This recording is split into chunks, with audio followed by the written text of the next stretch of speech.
What is going on, IB Nation? Welcome to another edition of the Irish Breakdown Podcast, Game Day edition today. Yes, This is something new, frankly. First of all, I'm Vince. That's Trevor. That's Bryan down there.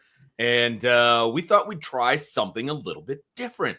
We hear complaints all the time about that other TV show that's fairly popular about college football. And we're like, you know what? Why don't we do our own show at that exact same time? And so that's what we're going to do. And we're doing it live. Usually we don't do the game day show live. We usually do a countdown to kickoff and we record it and we put it out there, mainly because of me, because I have high school football stuff to worry about. But high school football season's over. And forever for Vince. That was just mean. That was like I just had to do it. That was like taking the knife and twisting it. That's that little thing you always do right before we go live to mess with me. So hey, you know what? That's how we got to roll today, son. Hey, Vince, this is IB Game Day, man. You know what I'm saying? Like we got to come correct. We got to come correct today, baby. That's how we roll. Anyway, I'm going to try to get past this for a second. So we're going to try a little game day. We're going to talk about college football as a whole. We're going to talk about the games that have occurred up until today. And then we're going to preview, pretty much all the games that are going to happen today as well. And obviously we're going live. And we're also on CFB Nation channel. We're on the IB channel. We're all over the place today. Yes. And it's going to be a lot of fun. And so we've got a tons of stuff for you guys today, and hope you guys enjoy it. This is, like I said, this is kind of a test run. It's 10 o'clock in the morning. Normally I've got like a Mountain Dew. I got milk today. Like it's early. I've got some milk. Ooh, spilled a little. All over his keyboard. So we're going early.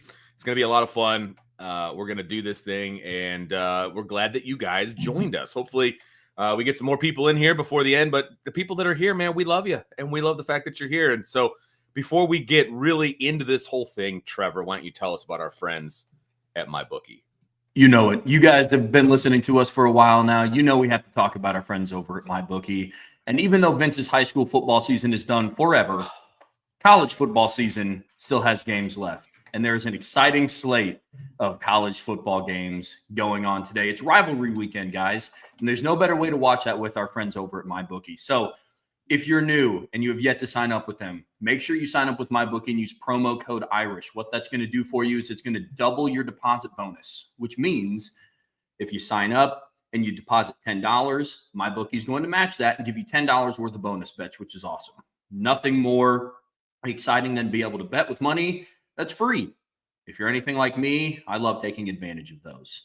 Another thing you need to make sure that you do is sign up with their loyalty rewards program. That's going to reward you for every bet that you place, and you're going to earn extra cash just for playing. Another thing to take advantage of, unfortunately, it's already passed, but Thursday there was a lot of good football on, matched up with Thanksgiving. But next weekend, Thursday night football will be back, and it's going to be an exciting one. The Detroit Lions take on the Green Bay Packers in an NFC North battle. So make sure you take advantage of the MyBookie risk-free Thursdays. You're able to place down bets, and if you win, you can cash out big. Unfortunately, if you don't, it's risk-free, and you get the money back into your account. So be sure to sign up with our friends over at MyBookie. They're the sports book that gives you control and rewards you for every moment of play. Thanks, Trevor. Appreciate that very much. You're always our MyBookie guy, and I appreciate that. So, of course, let's just jump right into this thing, guys. Let's talk about some of the college football games that were. So some, games that already occurred. We had some good football over the last few days. Yeah. A lot of ranked teams getting after it, and some really good football games is what it ended up being. Unless you're unless you're an Oregon State fan. But Oklahoma State. I'm sorry, you're right. Oklahoma State. Ooh. That was rough. I believe both Big 12 teams just got hammered at the exact same time. I think it was on Friday, but anyway, it was not a good look. But anyway, let's start in the SEC. We had Ole Miss and we had Mississippi State. Egg Bowl time. Ole Miss coming off that tragic loss, and Jackson Dart crying on the sidelines and the whole thing, and then they have to go and host Mississippi State. And what were they going to do? How were they going to respond? And I would say early, the team that responded was Mississippi State, but that's not how it ended, Bryan.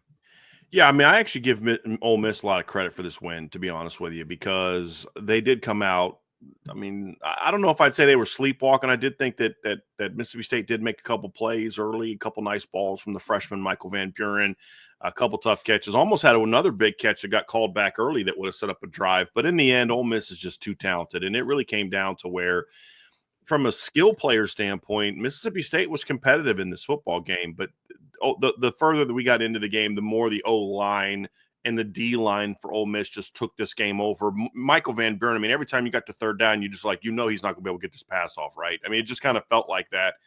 They were able to just overwhelm him, consume him, and it just was impossible in the second half for Ole Miss for Mississippi State to get anything going.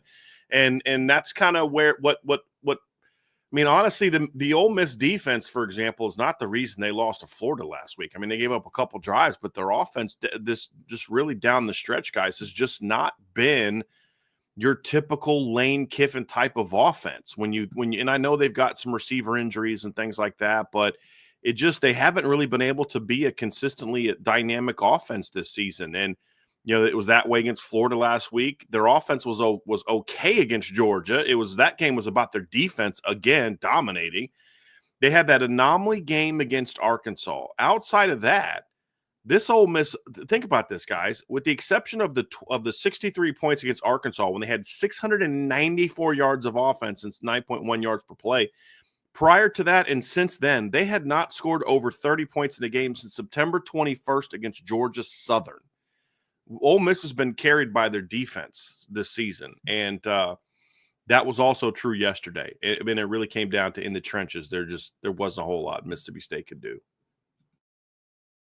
It was a much closer game than what the final score indicated. At one point, it was 17-14. Ole Miss had a mere 3-point lead. And Bryan, to your point, that's kind of when the athleticism took over. I mean, Mississippi State was 2-9. They are not a good football team. And you're right. I mean, the defense took over. You and I have been really high on Ole Miss's defensive line this season, and it started to come alive. Oh, yeah. Started to come alive there in the end. And it was much closer, though, than what the final score indicated. I know it was a double-digit win for Ole Miss and, 26-14 in a rivalry game, in-state rivalry too. But, no, I mean, it was – And then Mississippi State had the turnover on downs inside the 5-yard line. You know what I mean? So, they battled. Yeah, they did. All right, fellas, let's move on to the next game to chat about. And this one was the group of 5 big game, I guess, for Boise State. Boise State, Oregon State. Boise State basically took the Beavers out to the woodshed. They won 34-18. And while the game we just talked about was closer than the score indicated, I don't think this one was. I feel like the score should have been bigger, to be honest with you, with the way that game kind of transpired. I mean, Boise State was clearly the dominant team in this game. And, Oregon State made it look a little pretty towards the end, but that was that was a domination. And it was, if this was an opportunity, by the way, for the Genty kid to really kind of, I mean, he's been on national television, but this was kind of a situation where there wasn't a whole lot of other competition going on at that time. You know what I mean? And so I think a lot of people in the country got a chance to see how good he actually was or is, excuse me. And he took the opportunity and showed out. There's no doubt. What was great is I believe the Colorado game was on at the same time as the Boise State game, right? So the two leading Heisman candidates were literally playing at the same exact time, and they both balled out. And and Ashton Genty was really exceptional yesterday. He had to fumble early in the game, which he does not fumble. But he bounced back and really took it out on Oregon State, had 37 carries for 226 yards and a touchdown in the game. And it was a game that really didn't mean a whole lot for Boise State as far as their postseason, because this was a non-conference game against a Pac-2 opponent. But because if they don't beat UNLV or in the Mountain West title game, they're not getting in the playoff as an at-large. They're just, the committee has put a ceiling on Boise State that no matter what happens around them, 11 is the highest they're going to go. 10-11 is the highest they're going to go, which means if they don't win their conference, somebody's jumping them. And, and this was a strong performance from them. But honestly, guys, as good as Ashton Genty is, and he's been phenomenal, I thought their defense played really good football yesterday outside of a couple big plays. I mean, they held Oregon State to 342 yards of offense. They held Oregon State to 116 rushing yards in the game. That was a strong performance, and I think they're a legit quality team. I mean, Oregon State came into that game averaging over 190 yards a game rushing. They had 170 yards last week in a win over Washington State, who was ranked a couple weeks ago. They rushed for 214 yards in a win over Nevada, 251 yards in a win over Colorado State, 341 yards in a win over Purdue, 237 in a win over San Diego State, 362 in a win over Idaho State. Boise held them to 116. That was a strong performance from Boise State, in my opinion. Just overall defensively to control this game. And that's a part of this Boise State team that I don't think gets talked about enough. It's not that they're an elite defense, but they're a scrappy defense. They can make stops when they need to make stops. They balance out the offense pretty well. And it was a quality win. And it now sets up a huge game next weekend between UNLV and Boise State, to where the winner of that game likely nabs that 5th championship spot, with Tulane going down, which I know we'll talk about here in a little bit. But their win yesterday put a whole lot more on the table for them, Trev. And I got to tell you, man, Ashton Jeanty, Trev, is just, I mean, he's the real deal.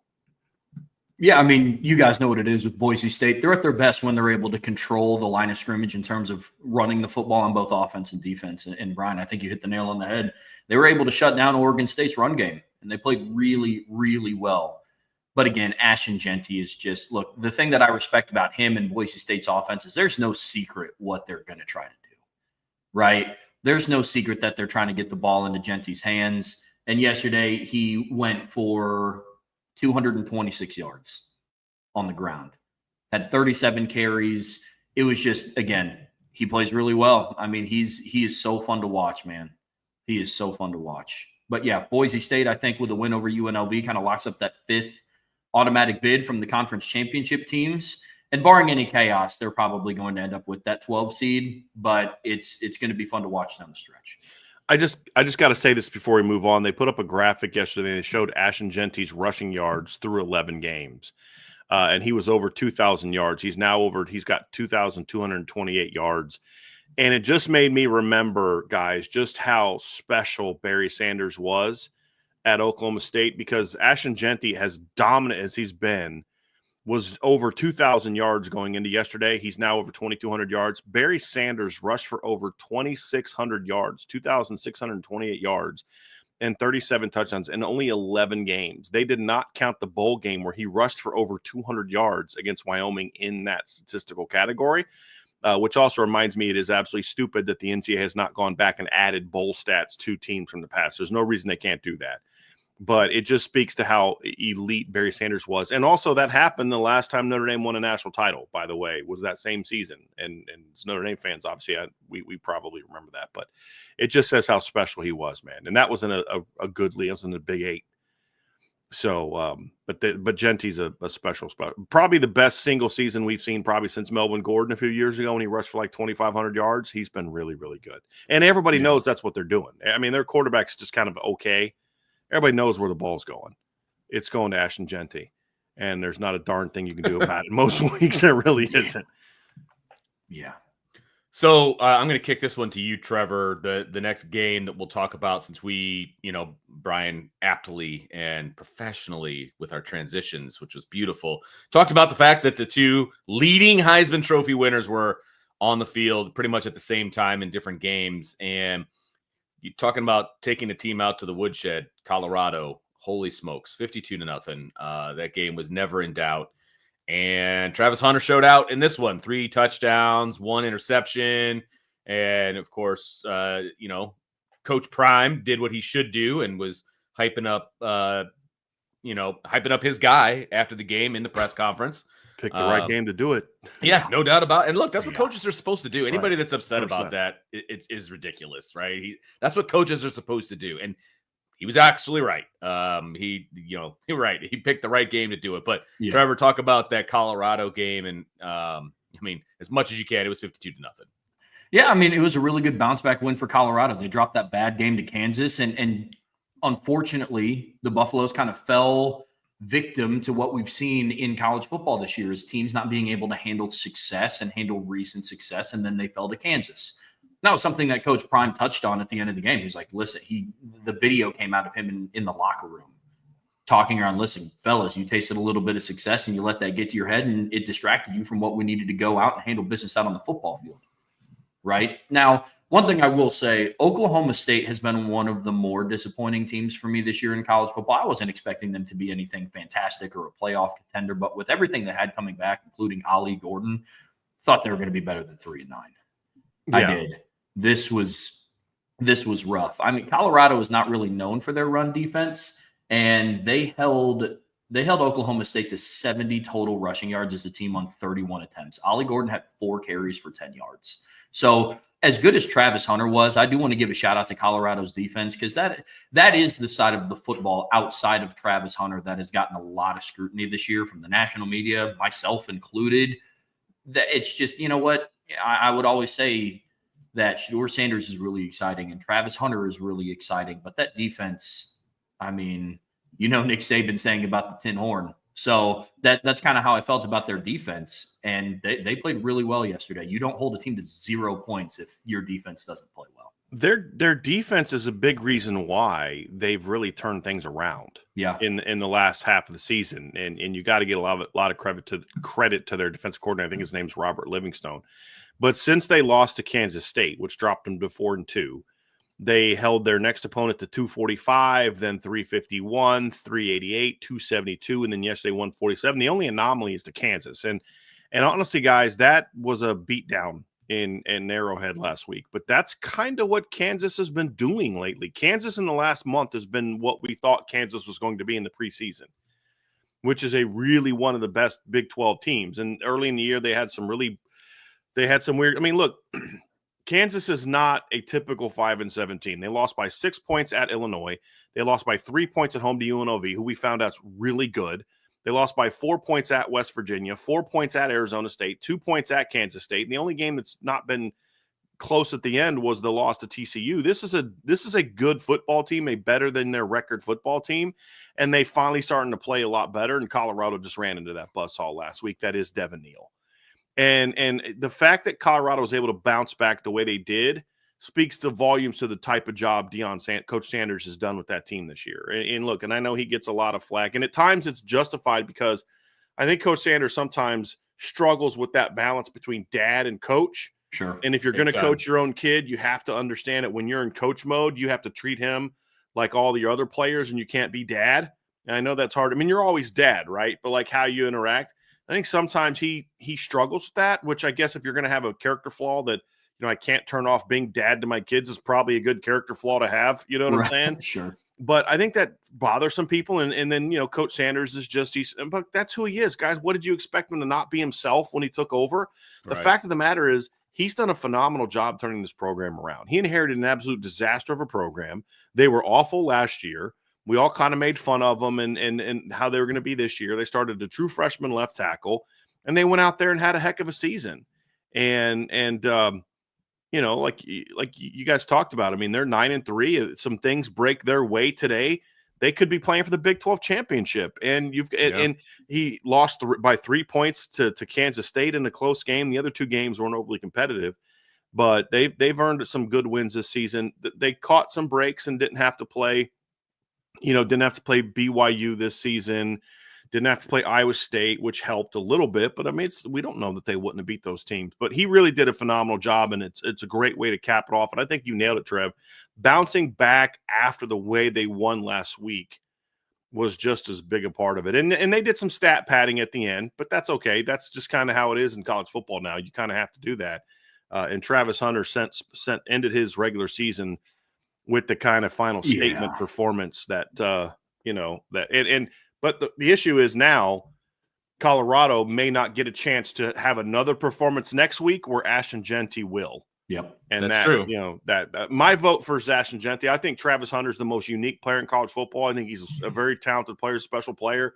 I don't think he's the best. He's the most unique. He's doing things that other people aren't doing. But Ashton Jeanty, to me, is just on a completely different level. And that's who my vote would go to be honest with you, would be Ashton Jeanty. Travis Hunter would be my number 2, and then there's really not a third. It's those two guys. And I won't beef with whoever wins it. That's just my personal vote would go to Ashton Jeanty. But if it goes to Travis Hunter, kid's had a heck of a year. Because my beef with him last year, guys, was Vince. We talked about this summer. He's good at both, but he's not great at either. Yeah. And he's been great at receiver this year. He's been very good at corner. I don't know if he's great at corner, but he's very good. But he played great yesterday. But he's a much, much better player, overall player than he was. He was a bit of a unicorn last year. Now he's a unicorn still, but he's a more dominant, more productive overall player. And he's been able to stay healthy for them. Exactly. There it is. Exactly. Yeah. And that was the biggest thing because there just wasn't enough last year. There wasn't enough meat on the bone to get him any kind of the awards or anything like that because he was always hurt. And everybody, the detractors were like, well, of course he's hurt. He plays all the time. Like, that's not surprising. He practices all the time. He plays all the time. Of course he's hurt. And they did a really good job with him. I don't know if they adjusted the way he practices. I don't know what they did, but he was able to stay healthy all year long and made a big difference, made a huge difference because we're able to talk about him every single week. Yeah. And you're older, you're stronger too, Vince. Oh, I mean, for just sure. Physical maturity. Oh, 100%. Yeah. And I just think he handled the situation better. I think, even Dion handled the situation better, to be honest with you. So he has gotten to be very good at both, which is the key here. It'd be one thing if he was just going out there and he was average at both, that kind of a thing. But he's very good at both.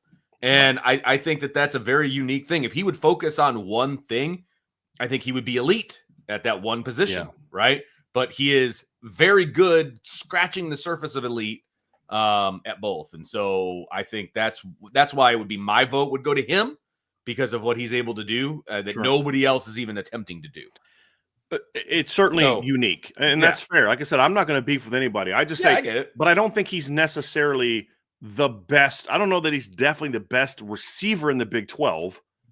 Right. I think the McMillan kid from Arizona might be the best receiver in the Big 12. There's a couple others. He's definitely not the best corner in the country. That's what I'm saying. Whereas Ashton Jeanty is without a doubt the best running back in college football. I don't know what you can say, Ashton. He's the most unique, certainly.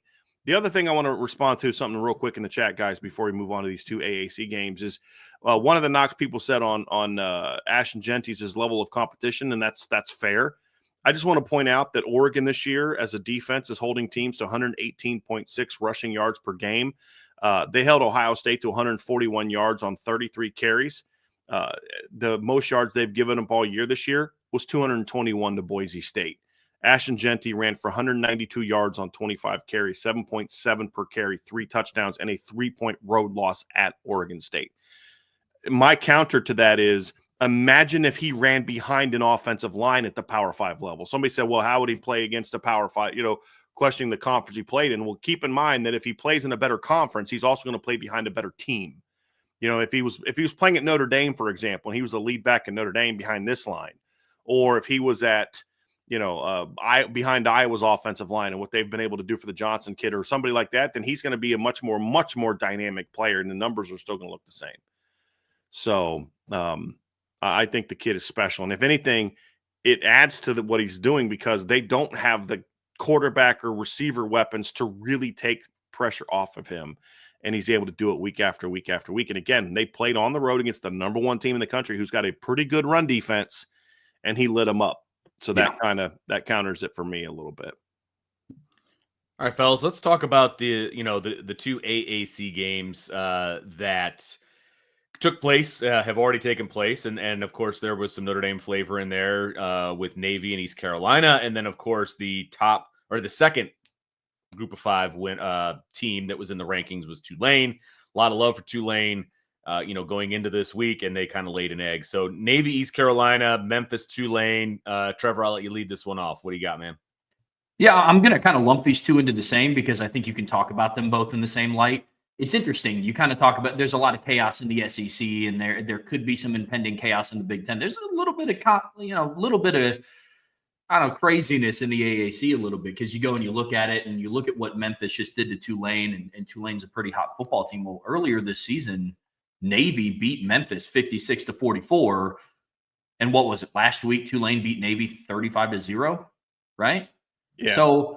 Without the Horvath kid played 1 series. That's killed Navy since the Notre Dame game. It did, which was tough. And that is another thing. Against East Carolina, they came into the game 7-4. They were without Blake Horvath again. And Braxton Woodson played really well. I think he had 125 yards on the ground. I don't think he threw as much as what Horvath would have, but Navy went on to win by 14 points. It's the best that they've looked after losing to Notre Dame. I think you could make that argument. But Memphis is a good team, man. I mean, they had 242 yards on the ground. Their quarterback, Seth Hennigan, went 22 of 29, so he played a really clean game against Tulane. So it's interesting. I think that's a little bit of a bounce back, kind of both for the light for Navy, because not only did they win by 14, but a team that they lost to 35-0 got beat by a team that they beat 56-44. So I'll keep it brief there with the AAC, but it was an interesting two set of games, I would say. Well, the other part about it too, guys, is we forget East Carolina was hot. Yeah, since they fired their coach, they fired Mike Houston in the middle of the season, and they have not lost, I think, since then, because they fired him after they lost to Army. And since they came out and beat Temple 56-34, they blew up Florida Atlantic 49-14, went on the road, beat Tulsa, went on the road, beat North Texas. So they were hot coming into this game. They were 7-4 coming in this game. They've clinched a bowl berth, and to have Navy beat them, and Navy had to come from behind. They didn't score until the second quarter, and then they finally kind of got on the board and got going. But it was a much needed bounce back win for Navy, guys, who has lost 3 of their last 4, and again, a lot of that because Blake Horvath was out. He played, I think, 1 series against Tulane. He got knocked out again. Braxton Woodson took over yesterday. And I think what we also saw, Trevor, is Braxton Woodson finally benefiting from the experience he's had to gain with Horvath being out. He looked more comfortable running the offense, especially like mid-second quarter. It started to kind of click. His reads looked a little bit sharper. He started being a little bit more dynamic as a runner. And this was the first game he really did anything as a passer. That was the biggest thing. Is Navy's offense was built around being able to throw the football. Braxton Woodson's kind of looked like a old school Navy quarterback until this game. Now, I don't know if this is a sign of things to come or if just kind of a one-off against East Carolina, who's not very good on defense. But that was the difference. Once the pass game got going, it just opened up the run game, and that's when Navy kind of steamrolled them. As for Memphis and Tulane, guys, Memphis was the better team from start to finish. I mean, they absolutely whooped Tulane, and it wasn't so much that Tulane didn't come ready to play. It was a home game. Memphis came out right away, popping pads, taking shots. I mean, I think Hannigan's first attempt, or maybe the second attempt, was a deep ball, and it was just kind of it went incomplete, but it's like a sign to Tulane, hey, guys, we're coming at you today. And big win, and it really hurts the AAC because they had a legitimate chance if Boise went down, if Tulane ran the table, they had a chance to have their champion jump Boise State. That's going to be almost impossible now unless they decide to jump Army way back into the top 25 and get them inside the top 20. I don't see how you're going to justify putting Army ahead of UNLV after this week just because they beat UTSA. So it really crushed the AAC. But it does leave an opportunity there now for Army potentially to jump back into the top 25 this next week if they can beat UTSA, because Memphis just lost a week or two ago to UTSA. They're 10-2. If Army wins today over UTSA, they're 10-1, and I do think that could jump them back in the top 25 to at least get the AAC at least 1 ranked team and potentially 2, depending on how far Tulane falls out. But it was a tough loss for Tulane. It doesn't take away the job that Coach Summerall's done for them this year. When you think about all that they lost Tajay Sharp 2 years ago. They lost Michael Pratt from last year's team. Willie Fritz leaves and takes the Houston job. They lost their best receiver, transferred to a Power 5 school. And for him to come out and do what they did this year was really just an outstanding job by him and his coaching staff. And now Tulane has to wonder, like, okay, are we going to have him for very long? Okay. And this was their first G5 loss, guys, because their previous 2 losses were to Oklahoma and Kansas State. So this is the first G5 loss Tulane has had all year. Okay, fellas. Let's talk about the game, the biggest game that happened yesterday. I mean, biggest in terms of, ranking and upset potential and all of those different things. And look, Georgia Tech happened last night, and we all watched how Georgia Tech manhandled Georgia for 3/4 of that game. And then Georgia went into the transfer portal and picked up some guys with stripes and were able to finish off that game and at least tie it up. And then we had the overtimes and the 8 overtimes, by the way. And then it went to about 12:30 a.m. Until Georgia finally, as everybody hoped would happen, that is involved in college football, not fans, Georgia won that game. So Georgia wins by 2 and 8 overtimes. I don't even know where you want to start, Brian. I will let you kick it off here. But as we were watching this game, we were texting back and forth. It's like, I want Georgia as a Notre Dame fan. I want them. Georgia Tech just dominated. Haynes King had the game of his life, no doubt about it. It was a great game to start off with, and it just changed. Couple things. I'll get to the officiating in a second because there's a lot to dive into there. But here's a couple things. Number one, you can't miss 30-something yard field goals. Correct. You've got to convert fourth down attempts early in the game. Those are huge. You do those things. This is what Marcus Freeman talks about in Notre Dame, Kirby Smart. I mean, all coaches talk about this. You can't leave the game in the hands of the officials. And Georgia Tech did that last night by their own mistakes. And when they went down and scored to make it 27-13, they went into a sort of a softer prevent type of defense, and they allowed Georgia to go right down the field and score. Two things wrong with that. Number one, you didn't let them you didn't make them take enough time off the clock. I'm a big believer. Look, let them, if they're going to score, make them throw over our head. They haven't done it all game. Make them earn it. Make them work. The pressures you've been bringing all game have been lighting them up. They've had a hard time getting into rhythm, and then they backed out of that, and you let them go down the field and score. That's before the officials started taking over the game.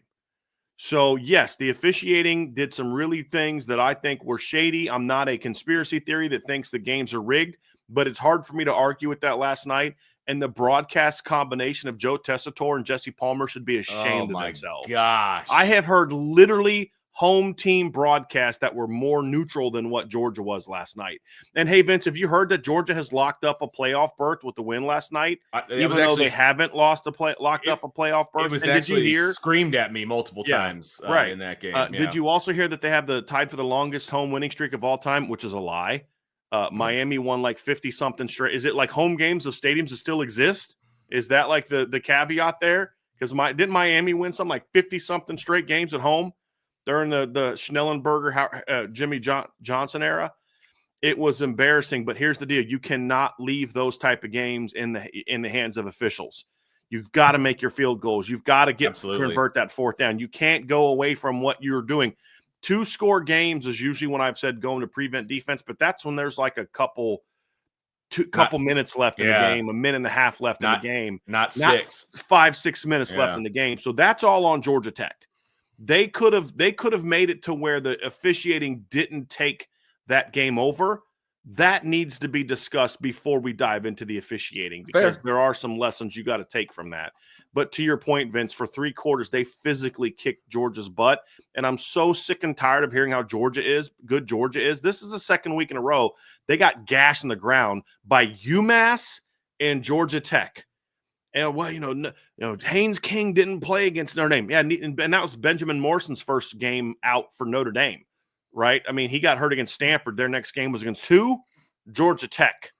All right. And Jamal Haynes had more yards on the first play of the game than he had the entire game against Notre Dame. Just want to point that out. He had 44 yards rushing on that first play. He rushed for less than 20, I believe, against Notre Dame. They just completely shut him down. So Georgia's an incredibly overrated team. They're a media creation this season, a media creation. And so you're going to tell me the SEC so hard that it makes them not play well out of conference. That's what we're going with. But like I said, Georgia Tech had their chances to put that game away and not allow the officials to take over. But boy, once we got to the fourth quarter, they did. And it was blatant call after blatant call after blatant call after blatant call. It's 100% targeting. If that's not targeting on the forced fumble, if that's not targeting, head down, crown of the helmet, launched into the guy, made forcible contact. You do not have to hit a guy in the head for it to be targeting, as we saw when Jordan Patelho got kicked out last year for targeting a guy's hip, right? You guys remember that? So it was clearly targeting, game-changing play. That was one of the worst pass interference calls I've ever seen by an official who had no business making that call, by the way. And then on the final game-tying drive, the Georgia Tech DB, defensive tackle or defensive lineman, gets past the guard and they yank him back like this. He stops and goes back right in front of the official, No call. Carson Beck gets a throw off. It should have been second and like 20.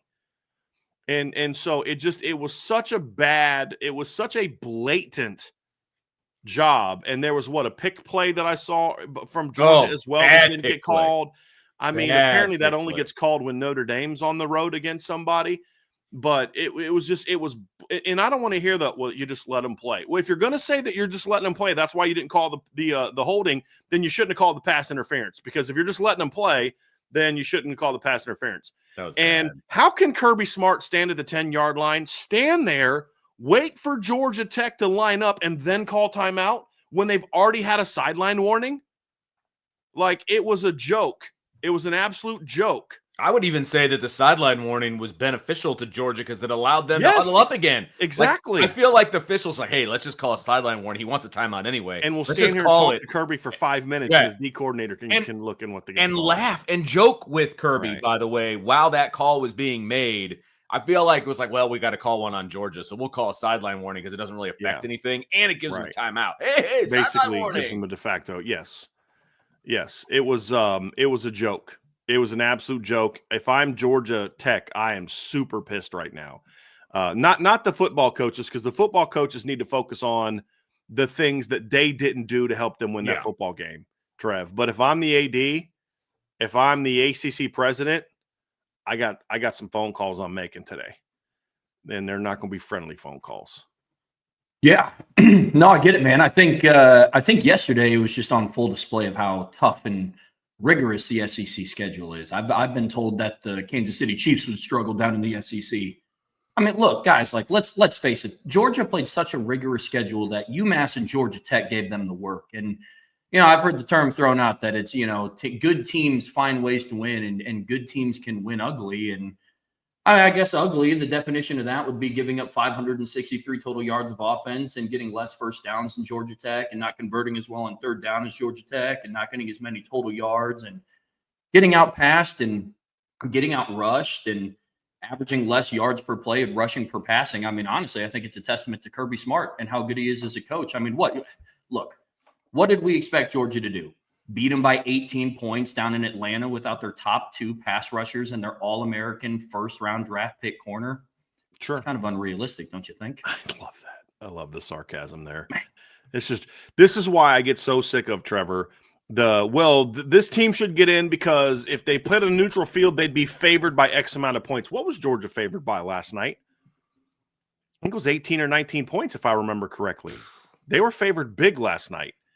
And this is why that whole argument about, SEC teams are always going to be favored on anywhere, but it doesn't play out like that. They were 18-point favorites last night in that game and got outplayed. Their first lead for them in that game came in overtime. So it was bad. Can we quickly talk about the overtime rules? Oh my gosh. Just real quick, because look, I get the 25-yard line going in. Cool. I like that. I actually have no problem with that. I think that part's fine. Trade back and forth, whatever. And being forced to go for 2 once you score a touchdown, I'm actually okay with that too. Once you get into the overtime a little bit. Third overtime, right? But it's third and beyond, the third overtime and beyond, where you're just trading 2-point plays. Yeah. Like, that is awful. It is awful, because you can get lucky and get a 2-point play. Well, I despise the 2-point play back and forth thing. The whole rule is stupid, Vince. And it was done because you had that one game between LSU and Texas A&M a few years ago that was like 24-24 at the end of regulation, and the final score ended up being like 74-72. That is far more entertaining than the crap we watched last night. Ugh. I mean, it was like, here's the thing. Okay, you don't want overtime games to go on forever. Because God forbid your TV partners have to, play more commercials. Right. Then here's what you do. Okay, move the ball back to midfield and make, like I've said this before, move it back to the 40, move it back to midfield to where you have to at least get one field goal or one first down to get into field goal range. Right? Then they can play real football. Right. You know what I mean, Vince? Like, I hate the NFL rules, but I'd take the NFL rules over this. Right. It is a joke. And you only get to practice how many 2-point. I mean, Georgia Tech and Georgia have no 2-point plays left that they haven't ran last night. Like, And that's the other thing is Georgia Tech's play calling on that last, like that slow developing. I mean, their play calling in overtime was not good, and they took Haynes King completely out of the game. Exactly. I mean, let's be honest. He's not a pocket passer. Yes, he had some good throws in this game. He did some good things in the air. That's not who he like. Why are you not rolling him out? Why are you not, dude? How about just QB power on the goal line? Like, especially on one of those incidents where you've already stopped them. You're going second. Yes, you've already stopped them. Do something more related to that. But the entire rule is just a joke, and it turned a game that had otherwise been pretty good into just an ugly. Just what is this nonsense? And it's about players say. Then why are you walking them from one end zone to the other freaking every time? You know what I mean? Like they got more steps in during that period than they probably did the entire game. The whole thing is just stupid. But at the end of the day, we wouldn't have needed it if Kirby Smart doesn't go chasing points in the third quarter. That was stupid to go for 2 there when you're down 17-6. Yeah, being down 9 does nothing for you. That was weird. It makes no sense. And then at the end of the game, an extra point could have won it for you in regulation, but instead you went points chasing. And but like I said, Georgia Tech had plenty of chances to win that game. They couldn't get it done. And Georgia, and you got to give credit to the Georgia players. They didn't quit in that game. Like they had help, but they didn't quit. They kept playing hard, and I will give them that. And Carson Beck battled later in the game. He was struggling the whole game. He made some big-time throws. Now, again, it was helped by Georgia Tech changing their defense. That's fine. He can't control that. It's like when UCLA did that to Brady Quinn back in 2006. Brady still had to make the plays. Yeah, UCLA went away from what worked for him, but Brady still had to make the throws. And he did, and that's what Carson Beck did last night. But, man, I tell you what, Haynes King is going to be sore this morning. Yeah. Yeah, no doubt. In all seriousness, because I had a little bit of fun with my takeaway from this game, but Haynes King earned my respect last night. Not that he didn't already, but if anybody wanted to watch a football game of what it looks like when somebody leaves everything out on the field, go watch number 10 for Georgia Tech in that game, because that was, I mean, even Jamal Haynes. I mean, he almost every time from the middle of the fourth quarter on, whenever he would touch the football, he limped off the field and refused to just sit out. So that was a team that gave it everything that they had and had multiple opportunities to win. And it was awesome to see. And unfortunately, the outcome was not what it was. But if you're somebody that just loves football and appreciates the game the way that I do, that was awesome to watch last night. Haynes King and Jamal Haynes are awesome. And they were down to their third corner for a big chunk of that game. Yeah. They were on both sides, like both corners at times were their number 3 We get to hear that a lot from Carson Palmer as well. Oh, they're limping around in the secondary. And halftime he was wrong. He kept talking about they're already missing Warren Burrell. I'm like, I've watched Warren Burrell like almost pick a pass off like 2 minutes before that. Even he has not like remember the ball that got tipped and almost got picked off at midfield on the tip? Warren Burrell was in on that play. And then like 3 plays later, a corner gets hurt and he's like, they're already down Warren Burrell. I'm like, guys, I don't know what game you're watching. You're clearly only watching the team in red and gray and but Warren Burrell's been playing. I don't know what the heck you guys are talking about. And here's what made the whole thing worse. Not once during that entire sequence did they question the pass interference call. Did they even mention that might be targeting? Did they even bring up the missed holdings? But then when they had that quote-unquote questionable pass interference, which was not even close to being a questionable pass interference, they spent 5 minutes talking about it. Yeah. It was on a pass interference where Georgia got called for pass interference. And they're going to question, but not a defensive lineman getting yanked like this when he's about to go sack Carson Beck. Not a great play call where the guy doesn't get his hand, makes a play for the ball. You don't question that. You don't question the most obvious targeting penalty I've ever seen in my life not get called. You don't mention that. And then people wonder why others say that ESPN is biased and pro SEC. Like, literally, guys, you could have put a Georgia broadcast team on that game last night, and it might have been more objective than what we heard last night. It was embarrassing.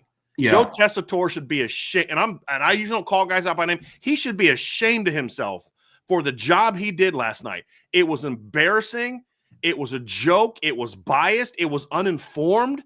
I mean, you keep repeating the same crap over and over again. It was embarrassing. They should be ashamed of themselves. And it did not do justice to what the football players were doing on the field for both teams were doing on the field yesterday. They should be ashamed of themselves. They should. I mean, even the graphics got it wrong. Like they put out a graphic saying that Amari Harvey was out and he was hurt. And then the next play, he broke up a pass. Yes. It was a bad, blatant lack of effort all across the board for that broadcasting team, from the commentators to who was putting out the graphics. It was bad. They were so bad that the refs were not the worst part of the game yesterday. That's how bad the broadcast crew was. Yeah. And I don't usually get into that. That was embarrassing. Absolutely embarrassing.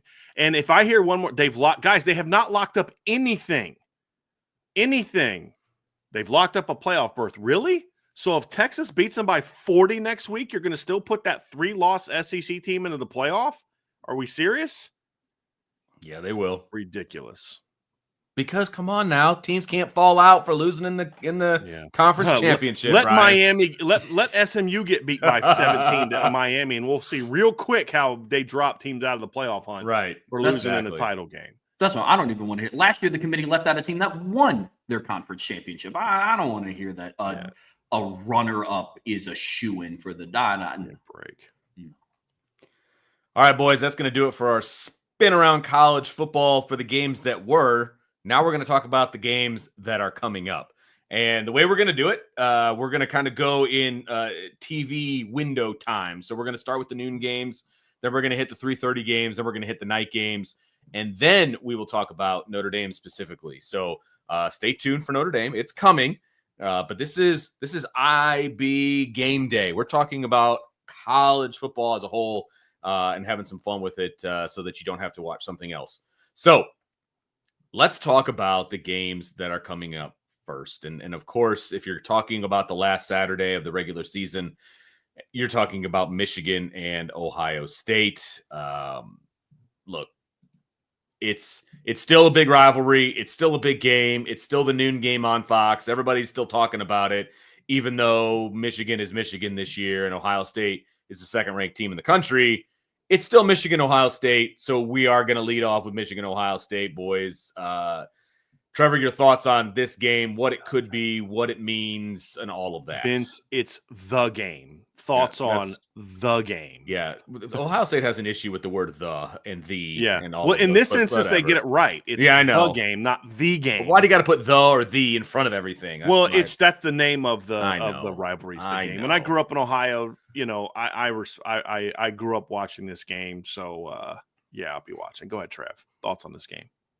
Yeah, I mean, you hear a lot of people talk about, Michigan isn't, they're not the same team they were last year that won the national championship, but it's still a rivalry game and it could still be close. And honestly, I don't buy into that. Like, if I'm just being 100% honest, if you go back through and look what's happened since 2015, they've had 2 games that have been one possession games. There have been more blowouts over the last decade than there have been close, battle it out. Listen to this. In 2022, Michigan won 45-23. In 21, they won 42-27. In 19, Ohio State won 56-27. In 18, Ohio State won 62-39. And then in 2015, Ohio State won 25-13. They've had 2 one-possession games. That was last year in 2016. I was listening to Game Day this morning before our show kicked off. Colson Loveland is out and Will Johnson is out. Yeah. For Michigan. This is going to be a game where it's in Columbus. The seniors who are on Ohio State's team have never beaten Michigan. Ryan Day has been known to add points at the end of the game, albeit some call it questionable, some call it slimy. I'm not really one to disagree. No. Yeah. But look, guys, I think this game has the potential to get really ugly. I do, especially with Michigan's 2 best players sidelined. Yeah. So I think Ohio State covers the spread rather easily. I do. And there's people that look at it and say, oh, well, it's a rivalry game. A 19.5 points spread is crazy. It's like, I think it has the chance to be much, much higher. Yeah. So I think Ohio State wins handily. Look, Michigan can't score. That's the problem. Ohio State can, and Michigan can't. That is the recipe for Ohio State scoring a lot of points and Michigan not scoring a lot of points. I mean, it's that simple for me. Vince, I mean, it is that simple. And when you look at Michigan last week, they scored 50 points against Northwestern. Number one, Northwestern's terrible, first of all. Correct. Second of all, Michigan was working with some short fields, and they didn't even get to 400 yards of offense. They didn't even get to, I don't even think they got to 6 yards of play. Yeah, 5.7 yards of play, 390. They didn't play like this didn't look like the Notre Dame Florida State game or what Ohio State was doing to teams early in the year, guys. This was a really bad Northwestern team, giving them some short fields, and they took it over. I look, the reason, like Ryan Day, to me, it's hilarious when you look at how he's gotten owned by Michigan. Since he made that we're going to hang 100 comment on him, he hasn't beaten Michigan. And now he gets a shot to do it against a really bad Michigan team. Now, in fairness, that year he might have hung 100 on that Michigan team in 2020. I mean, but this is a bad Michigan football team, guys. It is. It's just not. It's just they're a very average team. Indiana played really not well against them, and they still lost. Their last 4 losses, 3 of them have been by at least 10 points. They haven't played well on the road this year. First road game of the year wasn't until October 5th. They got beat at Washington by 10. They lost at Illinois by 14. They lost to Indiana by 5. This is only their 4th road game of the season. They're 0-3 on the road. They're going to be 0-4 after today, guys. This game will not be close. I don't know that it's going to necessarily be like 50, 60 something. And I don't have any problem with Ryan Day running up the score. I dislike Ryan Day overall. You guys know that. But like, this is what it is now in college football because of how the playoff committee works and all those type of things. You've got to kind of play for 60 minutes, score for 60 minutes. But they're going to take out some 3 years of frustration on Michigan today. I don't know that it'll be 50 or 60 because I do think, and I talked about this in our show yesterday, I still like Michigan's D-line a lot. It's still a really good group, and I could see them, and Ohio State's offensive line's banged up right now. I could see the defensive line doing enough to create enough stops for it to be like a 34-38-10 or 34-38-3 type of game. Is how I could see it. I think the spread is easily covered, like you said, Trev. I just don't know that Ohio State's going to be able to score 50 or 60 on them, even with the injury to Will Johnson, who's been out for a while. Because I still like that Mason Graham, led defensive line. I think they can do enough to kind of keep the points down a little bit. To where it's like a 34-7, 34-10, 34-3 type of game as opposed to 50-60. Like if this was an Urban Meyer-led team with the talent they had back then and the offense they had back then, they'd hang 60 on them today. I just don't know that this Ohio State team is necessarily capable of that. Sure. Without help from Michigan's offense, giving them turnovers and short fields and things like that. That won't happen. Yeah, I mean, Michigan's offense is one-dimensional. I mean, their leading receiver was Colson Loveland. He's out. I mean, Ohio State, if they stop the run, Michigan is going to struggle getting the ball across the 50-yard line, if I'm just being 100% honest. I mean, this will be a game that I think gets very not competitive very quickly. Right. Could you see it being like a 35-3 game where you're like, it wasn't even that close? I mean, that's kind of how I see it, Trev. Like, or maybe Michigan punches one in late against Ohio State's backup defense, and it's like 34-10, which is my score prediction and how I see the game being played out, to be honest with you. And you're like, it was not that close. It was not even remotely that close. Like, it's kind of like, I see it being a lot like the Notre Dame Virginia game. Yeah. It was 35-14, but anybody that was at that game knew it was not nearly as close to being 35-14 as it was a much more convincing game than that. My final score prediction was 41-7, Ohio State. I think that either one of their running backs, maybe it's Donovan Edwards, because these are just kind of the random games that he'll break off a long one. I think he could do that early, give them what they think is a little spark, and then it's just kind of shut down from there. Like similar to what happened in the IU game. IU forces a 3-and-out on Ohio State's first possession, drives down the field and scores, and then after that, it is all Ohio State. So something similar, but I'm with you, Brian. I don't see this being a 63-6 game. I don't. I think it'll be more along the lines of that 38-3, 38-7, 41-7, something in there. That's what I have. So I forgot to mention, as we go through these games, we'll just quickly say who we think is going to win. Just kind of roll through them as we're doing some analysis. And you don't have to give a score per se if you don't want to, but you can just say who you think is going to win. and we'll just kind of go for that. I obviously think Ohio State is going to win. I'll say, yeah, we did that, Vince. What was your, I think you went 38-14, right? I had 35-7. 35-7. Okay. 35-7. I do think, as much as I despise the guy that's in charge of the Ohio State University, I do think he'll take his foot off the gas at some point, because I think it could be much more than 35. And I don't think the game's going to be all that competitive. I think the 7 could come late, to be perfectly honest with you. I just don't have a whole lot of faith in Michigan. So I think this next game could be a lot more. There we go. That's a great transition, because let's talk about a game that actually might be competitive and probably will be competitive, and that is South Carolina on the road at Clemson, 12 o'clock, ESPN, number 15 versus number 12. And there's a lot riding on this game, because a lot of people are in the South Carolina boat that they deserve a shot at the college football playoff. Clemson is that third ACC team right now, kind of knocking on the door. And if some things kind of shake out, they could be playing for an ACC championship. So, a couple of weeks ago, I don't think any of us would have thought even a second ACC team probably belonged in the college football playoff. But the way things have gone, there's a chance for 3. I mean, just the way things have gone, there's a chance the third team is at least in the discussion. So, South Carolina, Clemson, Bryan, I'll let you lead this one off. I think it was a case where 2 ACC teams were not going to get in prior to the chaos in the SEC. I don't know that I would say that they necessarily didn't deserve it. I just think the SEC got so much hype. Agreed. But obviously with what happened last weekend, and look, guys, this is like last night's game was a win for Georgia, but it was also a win for the ACC. Step 1, the ACC needs to look really competitive against the SEC. There's 4 games that are going to be played between ACC and SEC rivals. Georgia Tech last night. You've got Florida State, Louisville, Kentucky, and then this one. And the ACC needs to represent in there to kind of raise their standing relative to the SEC. And this is a game for that, because, Georgia or Clemson only has 2 losses so far this year. They have played a very soft schedule. They just have. The only 2 really good teams they played both beat them convincingly in Louisville and Georgia. Now, they played Georgia tough for a half. It was 6-0 at halftime, and then the second half, they just kind of got rolled.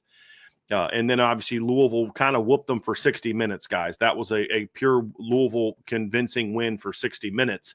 This is a huge game for Clemson and Dabo Swinney, guys, in my opinion, because, Shane Beamer beat them in Clemson 2 years ago. They beat a bad Clemson team last year, Vince. You lose 2 straight at home to South Carolina, who's not even a top 3 or 4 SEC team. They're just not. And then you're in trouble. And so it really is going to come down to, can Clemson run the football against a South Carolina defense that's given up just over 100 yards a game? They have an elite defensive line.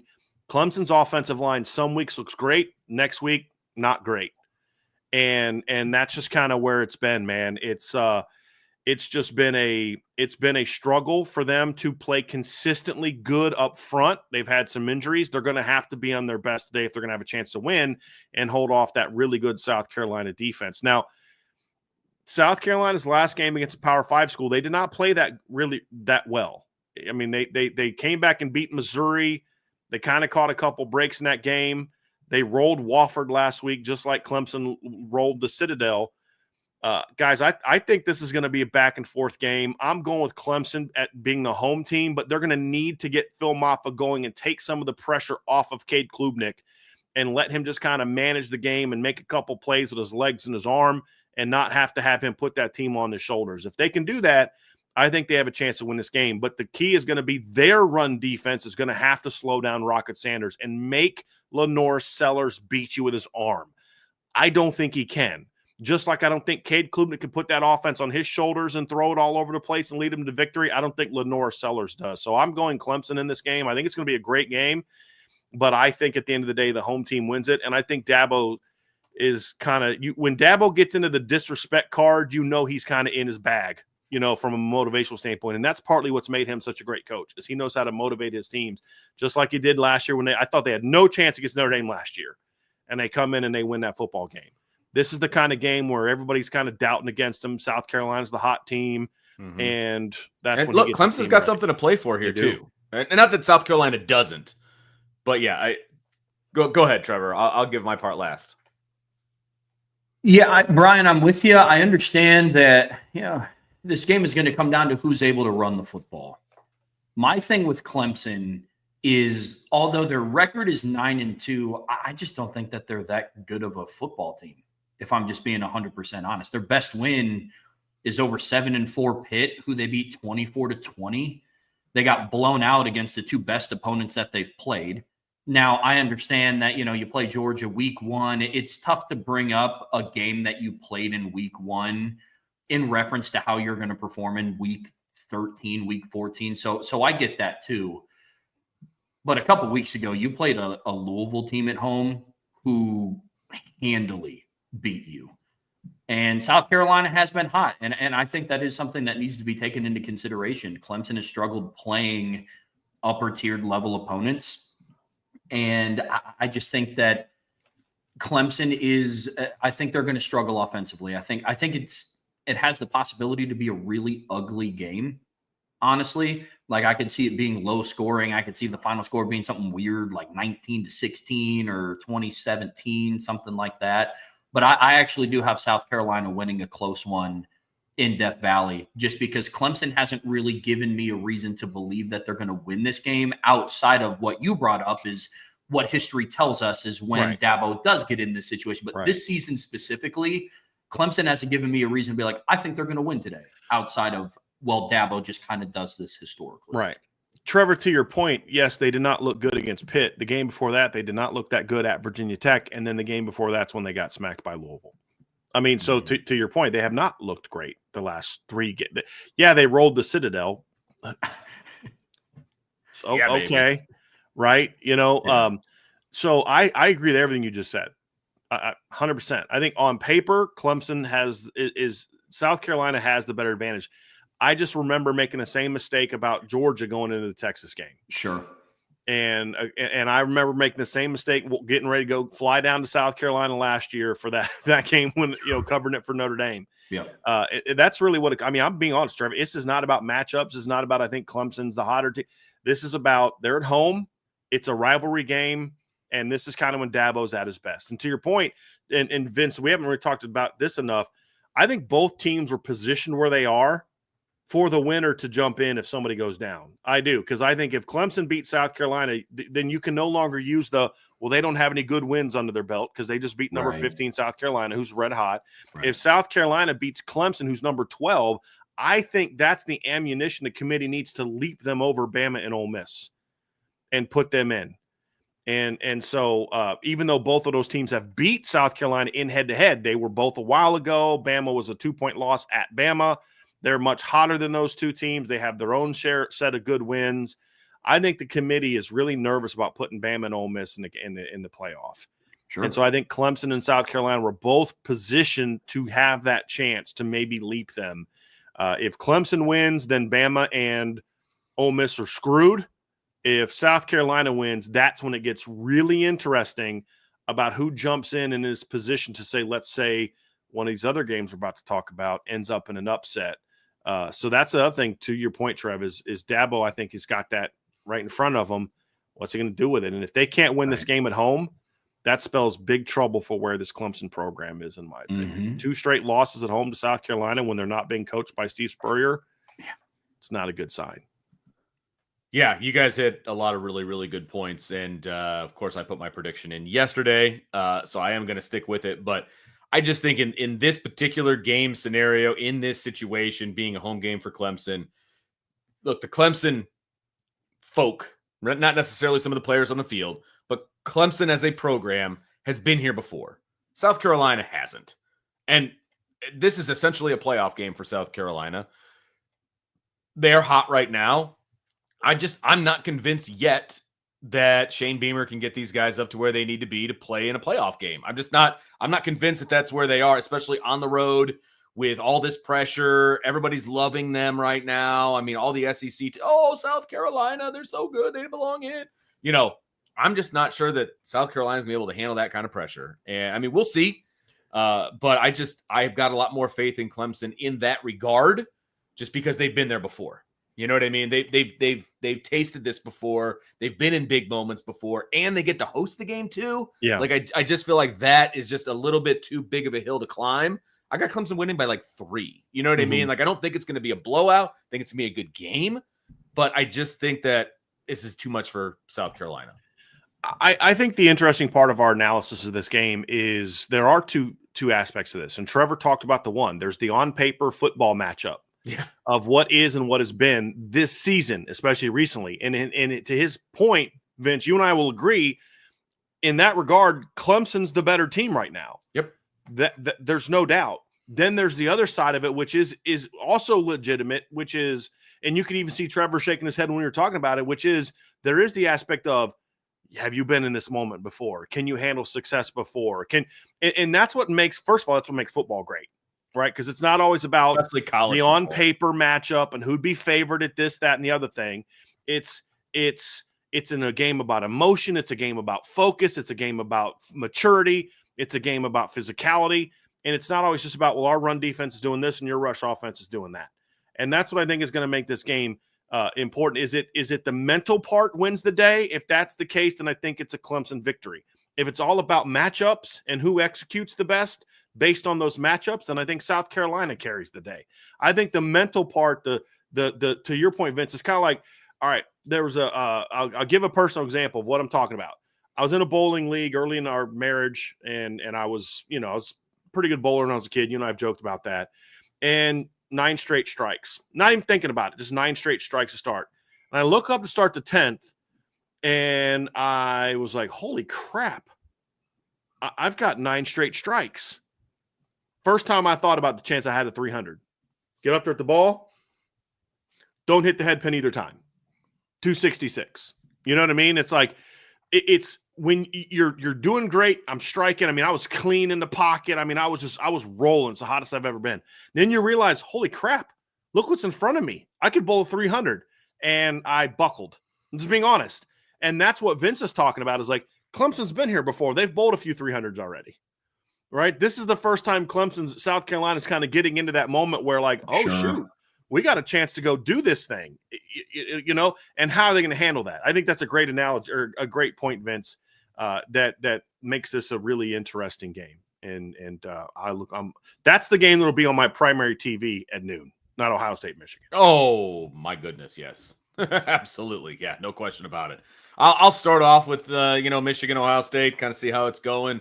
But yeah, the primary game is going to be South Carolina, Clemson. No doubt about it. Another top 10 ranked, not ranked matchup, but one of the teams is ranked. This number 8 Tennessee and Vanderbilt at Vanderbilt in Nashville. There's also a noon game on ABC. Chance for the Vols to kind of solidify their place, in the playoff, but not necessarily hosting a game. They're like they're on the bubble of hosting at this point, right? And then you've got the Fighting Clark Lees and what they're able to do. And do they have one left in them? Do they have one upset left in them? That's going to be the question as that orange team heads to Nashville. Trevor, why don't you hit this one first? I think this matchup is actually a little bit more interesting the more I dive into it than what other people are kind of alluding it to be. Excuse me. So I'm not going to try to pronounce his last name, but Nico, the starting quarterback for Tennessee, he has 15 passing touchdowns on the season. 12 of those came against Kent State, Mississippi State, Chattanooga, NC State, and University of Texas El Paso. So for me, if Vanderbilt is able to stop the run, they are going to make this a football game. Now, the thing that's working against Vanderbilt is I haven't really done much since upsetting Alabama. Like that, the weight of that game is still kind of carrying them through like why this game is kind of a little bit more interesting than what you would think. They battled Texas down to the wire from a final score standpoint, but it was one of those games that 27-24 doesn't really do it justice for how lopsided that game was. They beat Kentucky on the road by a touchdown, which is, they're 4-7. Yeah, they're 4-7. It's kind of impressive when you look at what Kentucky did to Ole Miss, but that's kind of the games that Ole Miss lost this year, right? So to me, it comes down to Vandy can stop Dylan Sampson, or at least keep him at bay enough. You need to make Nico beat you through the air. Vanderbilt's also playing at home, which is the same stadium that they upset Alabama in. So things will kind of have to break right a little bit for them. The ball will kind of have to bounce their way, if you will. But I do still have Tennessee winning this game. I just don't think it's going to be as lopsided as what some people think it will be. Yeah, Trev, I concur with that part of it. I don't know that Tennessee, I mean, look, again, you want to talk about trends. Vanderbilt's not playing very well right now. You take out the 56-point game output against UTEP, in which they failed to score in the first quarter and a half. They scored 17 points against Georgia, 33 against a bad Mississippi State team, 28 against Kentucky where they scored late, 24 against Bama, 23 against Florida in overtime, 14 against Arkansas, 25 against Oklahoma. I mean, who they were at the first 3 games is not who they are. And this is why some of the talking heads are they're a joke, because you're talking about Nico being a Heisman candidate based on what he did against Kent State and right. Tennessee, Chattanooga, and NC State, who we come to find out is not very good. But here's the reason that I think it could be a lower scoring game, but why I don't think that Vanderbilt has a chance to win. The reason Tennessee is where they are right now at 9-2 is because, honestly, one, their schedule, they caught a little bit of some breaks this year, right? They didn't have to play Ole Miss. They didn't have to play Texas A&M. They didn't have to play Texas. But the other reason is their front seven is really good, and Vanderbilt's offense is really struggling. To your point, Trevor, since that win over Alabama, in which they scored 40 points.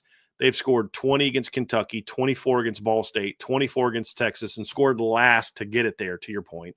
17 against Auburn, 7 against South Carolina, 17 against LSU.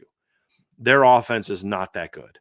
And Diego Pavi is banged up. He's taken a pounding this season, and they don't have a lot of weapons outside of him. I think this could be a lot like the game you talked about with South Carolina and Clemson, where I could see them, doing enough to slow down Dylan Sampson, make Nico beat you. I do think he'll hit a couple big plays in this game over the top to Dante Thornton in this game. I think they'll do enough to win by 14 and lock up a playoff berth, just because this Tennessee defense is a lot different. It's amazing how Josh Heupel has rebuilt this program in 2 years. 2 years ago, they were a very mediocre to average maybe not even good defense, and they were an elite offense. Now they're a team that's running the football and playing physical offense, and they're a pretty quality defense. And I just don't think Vanderbilt's had enough. They've had their moments in the sun. They're not pulling off a third upset, in my opinion. I'm not pulling a Nick Saban, they got no chance to win type of thing. I just don't see it happening. I just think that their offense is having too many issues. And as you pointed out, they haven't really done a whole lot since. I mean, if they couldn't get to 30 against Kentucky, and if they couldn't even get to 25 against Kentucky and Auburn and Ball State and LSU, whose defense was a hot mess coming into that game, they're not. I don't think that. I just don't see how they can score enough on Tennessee, because that's the one thing that Tennessee has is a pretty consistent defense. Yeah. With the exception of second half against Georgia. You know what I mean? I think that's why I see the Volunteers winning this game and locking down a playoff berth. I would argue, I think that they win and they're in. It's just I do they too. do on the road. Yeah, as those words were coming out of my mouth, all I could think of was the broadcast team from last night. But I still believe that if Tennessee wins, they're going to be in the playoff, because they don't have to go to the, strike up the conversation about, is it better to go to the SEC championship, or is it better to be the third place team and just sitting back and relaxing? But I don't want to hear any of those teams crying, because if you don't have, no one's making you play a conference championship game. You are choosing to play the conference championship games because you like the money. So I don't want to hear anybody crying about how tough it is playing a conference championship game, because that's a choice. Just like I don't want to hear Washington and USC crying about all the travel they have to do this seriously. year. You chose to join the Big Ten. Right. Because you wanted the money. So I don't want to hear you crying about how much you have to travel this year. Welcome to Notre Dame's world every year. Right. Because last week they were in New York, and this week they're on the other side of the country in California. But, whatever. No big deal. But they chose that, Brian. Notre Dame chose that path. All right. And they're not bitching about it. Exactly. That's the difference. I know. I agree. They're using it as a selling point. Correct. That's why you come to this school. And that's the difference. Yeah.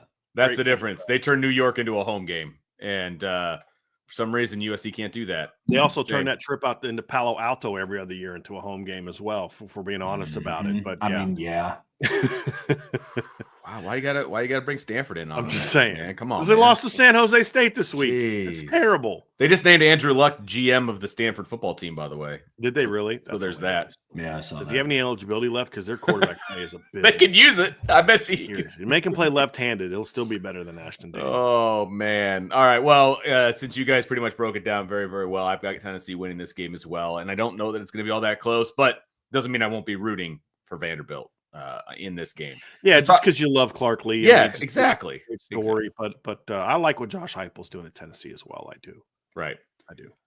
Another one of those ACC SEC matchups is Louisville at Kentucky. Big rivalry game for those that live in that state. 12 o'clock, SEC Network. Can the ACC make a statement here over the SEC? Yeah. I think they can. Brian, what do you think? Yeah, Vince, we'll be quick with these last few noon games. And this is really it's not so much about the matchups. It's a rivalry game. Kentucky has controlled that rivalry in recent seasons. Louisville's got to get it back. This is an absolute must for Jeff Brom. They have had some tough losses this year. They've been a very competitive team. Also have some very good wins. This is a game in which Kentucky has won 5 straight in this rivalry, 6 of the last 7. Louisville's got to get that back. That's got to be priority number 1 for Jeff Brom. And it could be another notch in the belt for the ACC and as they look at how they've performed against the SEC this year. Miami dominated Florida. We saw Georgia Tech take them down to the wire last night. You've got some Clemson, South Carolina. If Louisville can go on the road and beat Kentucky, a team that beat Ole Miss, then they'll have a chance to say, hey, listen, the ACC needs to start getting more respect. But it's also big for Louisville as a program. They've got to retake control of this series. It's going to help them a ton with recruiting, but it also is just another step towards Jeff Brom getting Louisville back on track. Trevor? Yeah, I'll keep my breakdown of this game short. I will talk from a matchup standpoint because Brian covered everything I was going to talk about from a rivalry standpoint. But for me, if Louisville's offensive line can manage against Kentucky's defensive line, I think they're going to be fine. Ja'Cory Brooks and Chris Bell and Isaac Brown, the skilled players for Louisville, I think are going to give Kentucky's defense some problems.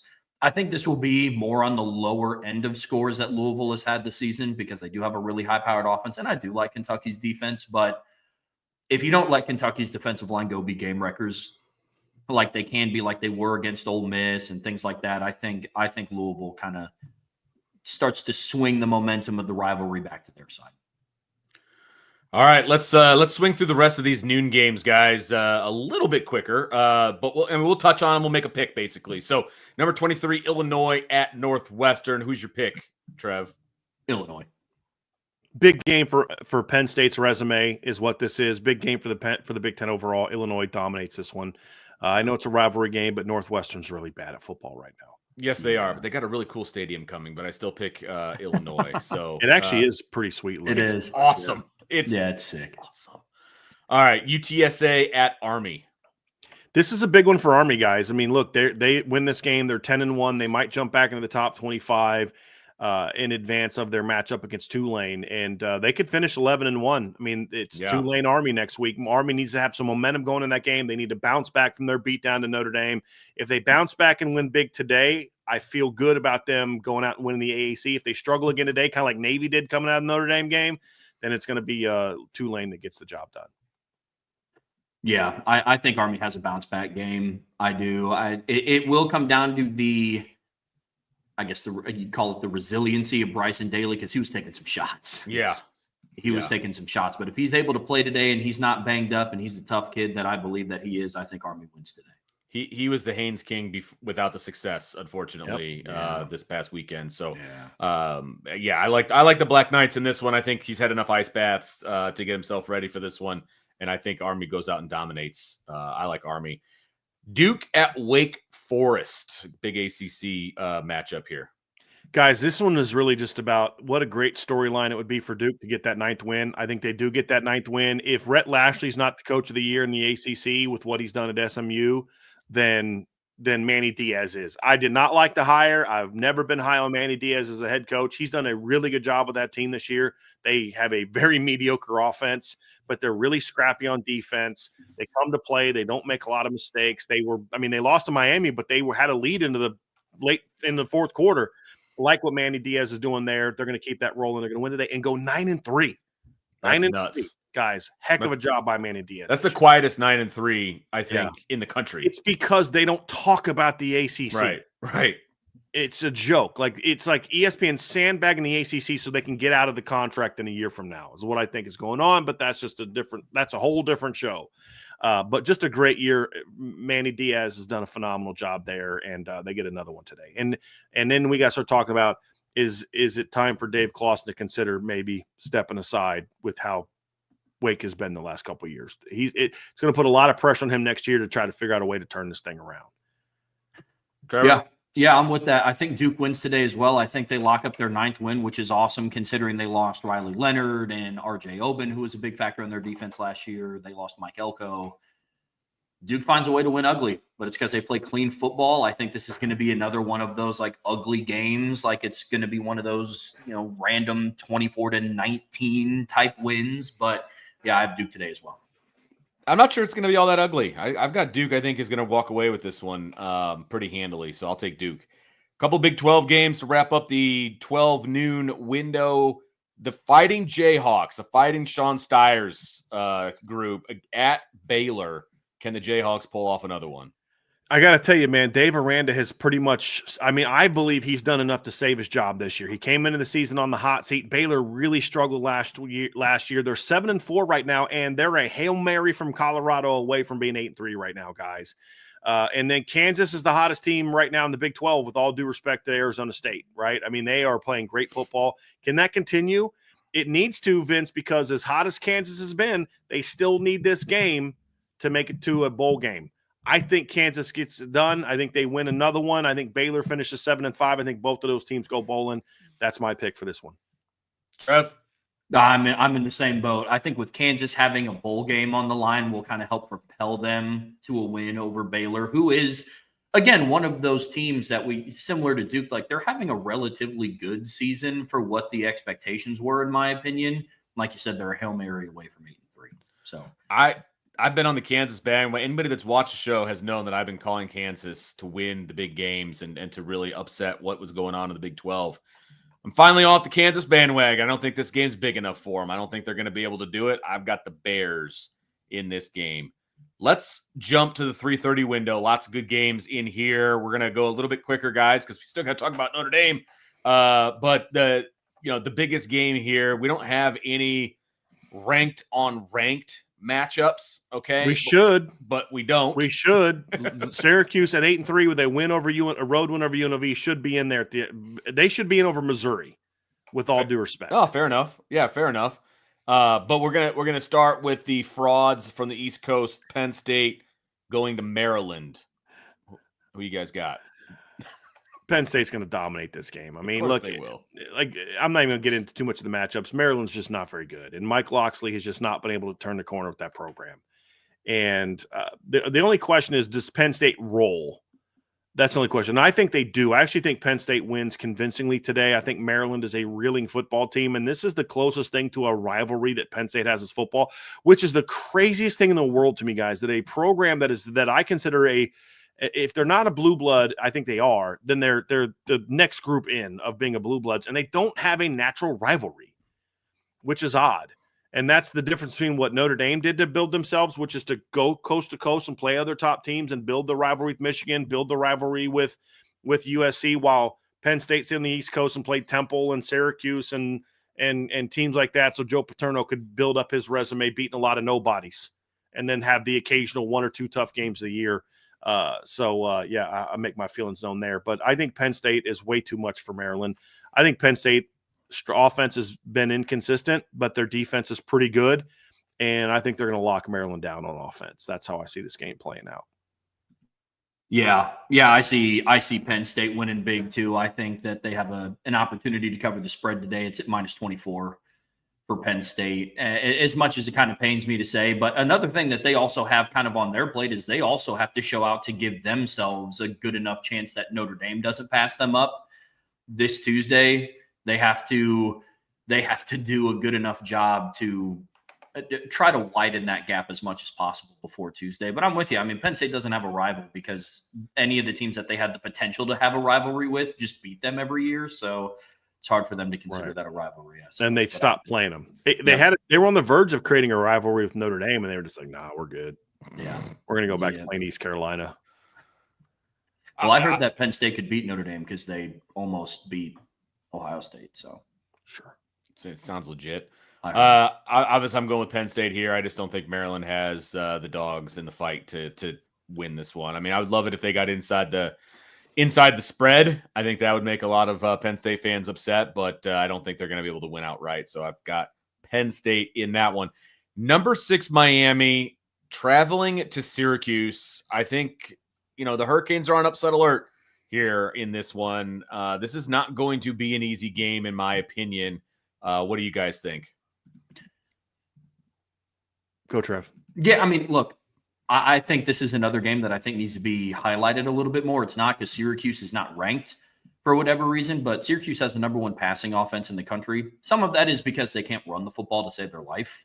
But Kyle McCord is at 3,900 passing yards this season through 11 games. And the last time Miami faced a really good passing offense in Louisville, Tyler Shuck went for 342 yards and 4 passing touchdowns. I will say, this is one of the ones I'm going to have a hard time predicting the score. I think Miami comes out at the end with a win, but for any bettors out there in the chat, take the over on this game because it has the final score might be 65-62. Legitimately. I mean, this is going to be a crazy offensive game. It really just comes down to for me, Vince, can Miami handle the pressure of what's in front of them? I mean, that's really what it comes down to. I think the one difference between Miami and Syracuse is Miami can run the football, usually run the football relatively well. I don't think they run it as much as they should, but I think that usually they do. Neither of these teams are very good on defense. I felt like Miami kind of had a little bit of a hangover from the Georgia Tech loss early against Wake last week, but once they figured it out, they kind of steamrolled Wake late, which is kind of what Miami does, play a close game and then put 30 on the board in the fourth quarter and make it look like you blew the team out. I just don't know. I think the Miami pass rush is going to be a little too much for Kyle McCord, and that's really what's done them in at times this year is when the Syracuse offensive line just starts letting the pass rushers get to him because they have nothing they can turn to. So I do think it's going to be a shootout. I do like Miami in this game, although Miami on the road, honestly, guys, scares me a little bit. They have not been great on the road. They lost to Georgia Tech. They beat Louisville in a game where they blew a lead and should have lost, and then they should have lost to Cal on the road. So they have not been great away from home since that Florida beatdown. But I just don't think I think Syracuse is too much of a one-trick pony for me. And so I have Miami winning this game. But I'm with Trevor. I do think this is going to be a high-scoring game. And it's going to be a prequel to what we're going to see in the ACC title game next week. Yeah, I mean, Miami probably wins this game. I just wish they could open up the dome in this one and, let a little of the natural weather. Yeah, I think Syracuse would be on board with that in this game with the Hurricanes coming up to New York. But, obviously you can't do that. So it's going to be a nice toasty 69, 70 degrees in the dome. And Miami will probably do what they need to do to win this game. But I do think there's going to be, if you like offensive football, to Trevor's point, I think you're going to see a lot of points being scored. Could be ugly points being scored, but points being scored nonetheless. I would love to pick Syracuse at this point, but I've got to pick Miami. I think they're going to end up pulling it out. I think they are going to win. I do want to ask this quick question, though, because it was brought up to me this morning. Is there a chance at this point, if A&M beats Texas, is Miami the number 2 seed of the conference champions that get a bye if they can end up pulling out the ACC championship? Are they the 2? Does it drop the SEC to 3? Yeah, I mean, they're ahead of Georgia now. They would beat a top 10 team next week. And they'd beat an 8-3 team this week. They're going to, if they win today, they're going to go on the road and beat a team that has a better record than the team that Georgia needed 37 overtimes to beat last night. I mean, that's just the reality of it, right? So, yeah, I think they would be. I think they should be. That assumes, it should be or will be. I think it should be, and I think it will be. Okay. Because of where they're ranked right now. There'd be no justification for the committee after they beat an 8-4 team, because then Syracuse would be 8-4, and then beat a top 10 SMU team next week. There'd be no justification for dropping them below a team that's already below them. Right? If Georgia beats Texas A&M, because then their win over Texas A&M would not be as impressive as a win over Georgia. Texas. So, like, if Georgia beats Texas, let's say, then there may be an argument to flip those two. But if A&M is the team in the SEC title game against Georgia and they beat A&M, you beat a 3-loss team. There's no justification to because Texas A&M won't come close to where SMU is ranked right now. So I think the only way that Miami falls down is if Texas wins out, or the only way Miami's not the 2 is if Texas wins out or Georgia beats Texas convincingly next weekend. I think if it's a close game and then Miami beats SMU, I think Miami gets the 2 seed. Okay, there we go. Just curious what your thoughts were on that one. Let's spin over to another SEC game. Auburn travels to number 13 Alabama, 3:30 on ABC. Trev, man, I can't wait to see this game. It is how does Auburn handle success from their upset win over A&M last week, and how does Alabama bounce back? I mean, this is going to be a huge moment in the career of Kalen DeBoer already. You could completely lose this fan base and lose this team if you lose to Auburn today. I mean, it could get, especially at home. I believe they're at home. That could get really ugly, guys. I think Alabama bounces back. I think the worst thing to happen to Auburn was Bama losing last week, because I think they're going to get a pretty intense game from Alabama today.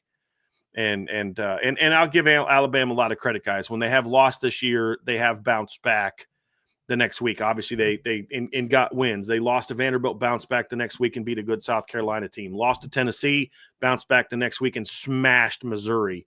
I think they're going to bounce back again and beat Auburn. But, man, it's a big moment for Kalen DeBoer. He cannot afford to go 8-4 with a loss to Auburn. Would be devastating for him already, which is nuts, but that's how I see it. So I have Alabama winning. I think last week was a fluke for Auburn. I think it was a fluky game. They looked good. It's like Michigan scoring 50 against Northwestern. That's not who they really are. Auburn can move the ball better than Michigan, but they're not a team that can consistently do what they did to A&M last week. I think the thing that I really like about the Iron Bowl, it kind of contrasts the game between Ohio State and Michigan, is it almost feels like regardless of who's ranked where, whose overall record is what, the game is always somewhat close. 2 out of the last 3 years, it was a field goal game, and Auburn was unranked in all 3. So this is one of those true games where it is like the teams kind of show up and play their best. I do have Alabama winning, but it is interesting. It is a lot more interesting after Auburn beat Texas A&M and Alabama got absolutely smoked by Oklahoma. But Bryan, to your point, I think that loss kind of fuels Alabama a little bit. And I mean, I don't believe that it should happen, but based on how chaotic college football has been this year, I mean, Alabama's probably a couple upsets away from still trying to fight for some sort of at-large playoff bid. I don't think they should get in, but that is also kind of at the line for them as well. So I think Alabama takes it today. Agreed. Alabama is going to get this one done. It's a home game. Auburn, I just think they were in line for one good game and they had it, and I don't think they're going to have 2 in a row. I'll keep it that simple. Next game on the schedule is Arizona State traveling, number 16 Arizona State, one of the hotter teams in the Big 12 right now, traveling to Arizona, 3:30 on Fox. Bryan, hit it. Look, this is a huge game for Arizona State. You win and you're in, right? You win and you're in the Big 12 game, and you win a rivalry game. There's been a lot of great coaching jobs this year, guys, and a lot of them are not getting talked about enough. Kenny Dillingham has done they were not only, I said this yesterday, they were not only 3-9 last year, guys, they were a bad 3-9. I mean, they lost 4 of their last 5 games, and those losses were by 52 points, 36 points, and 36 points. Like, they were bad. They lost at home to Colorado last year. They lost at home by 29 to Fresno State last year, fellas. To come back and do what they've done, 9-2, yes, they've caught some breaks scheduling-wise. They didn't have to play Iowa State. They played Kansas early when Kansas was still a little struggling, but they're playing really good football last week. They went on the road and beat a good Kansas State team by 10 2 weeks ago. They're playing well. The young quarterback that transferred in from Michigan State is getting more and more comfortable. I like Arizona State in this game. I think Arizona's a mess right now as a program. They're really struggling. I've lost, 6 of their last 7. I think they lose another one. I think they're reeling. I think they fit their first year into the new head coach does not end well, and the Sun Devils clinch a spot in the Big 12 title game. Yeah, I have Arizona State rolling big in this one. They're hot right now. I love Kenny Dillingham, man. He's one of the more exciting young head football coaches.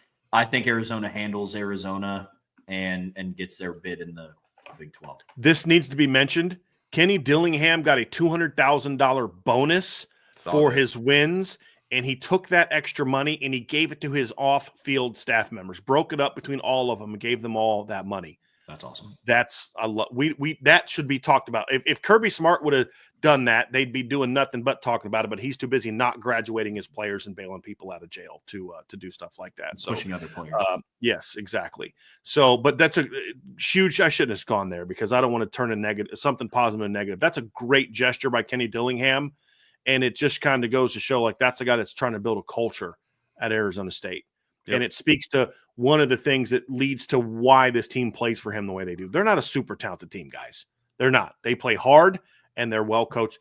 Outside of the last minute of the game against BYU last week, he's done a great job of coaching that football team this year. He really has. I love him. I'm still waiting for a call to get a full scholarship for my kid because they have kicking problems, but whatever. But I think he's a really good coach. Who doesn't have kicking problems? Fair enough. Except for Michigan.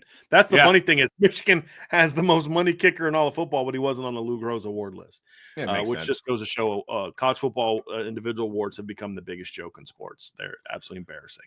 Makes sense. I really want to go with Eric. Travis Hunter on the Jim Thorpe Violence Award. Are you kidding me? Are you kidding me? Whatever. All right, Dion, relax. It's true. I say I'm Xavier Watson there too. He's been better. He won the Nagurski last year. Was a unanimous All American. He's been better this year, and he's not a finalist for anything. I'm with you.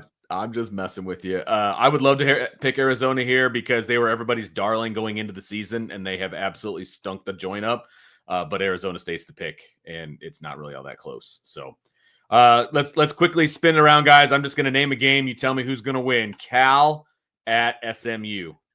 SMU locks it up. Cal will give them a game for a while. Cal's got a really scrappy defense, but they don't have enough offense, in my opinion, to win this game. SMU is a really, really good football team, and people are just now starting to figure that out.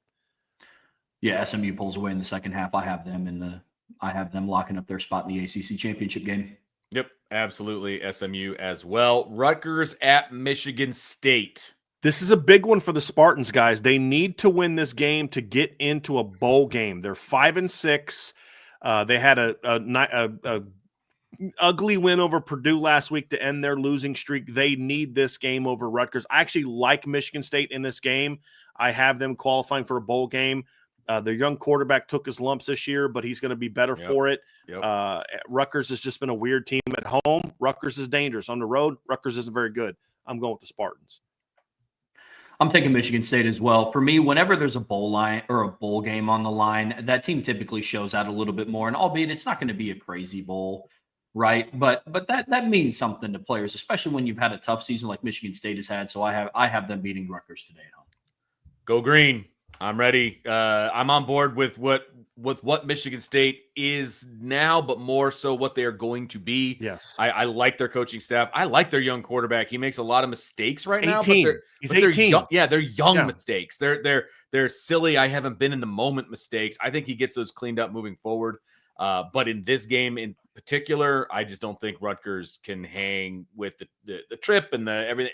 This is a Michigan State game for me as well. And it'll make my father-in-law happy. NC State traveling to North Carolina. This is an interesting game, guys. NC State needs a win to get to a bowl game, and it's the last game of the Mac Brown era, at least regular season game of the Mac Brown era, which is a little disappointing that it ended the way that it did. I had higher hopes for Coach Brown, and just hate to see the great legacy he had as a head coach kind of come to a bit of a whimper. Hope the Tar Heels are able to send him out a winner and 8-4. I don't know if he'll coach the bowl game or I don't know what the deal is there. I know he's coaching them today. But NC State's been one of the biggest disappointments this season. I saw them not being as good as people thought that they were going to be coming into the season.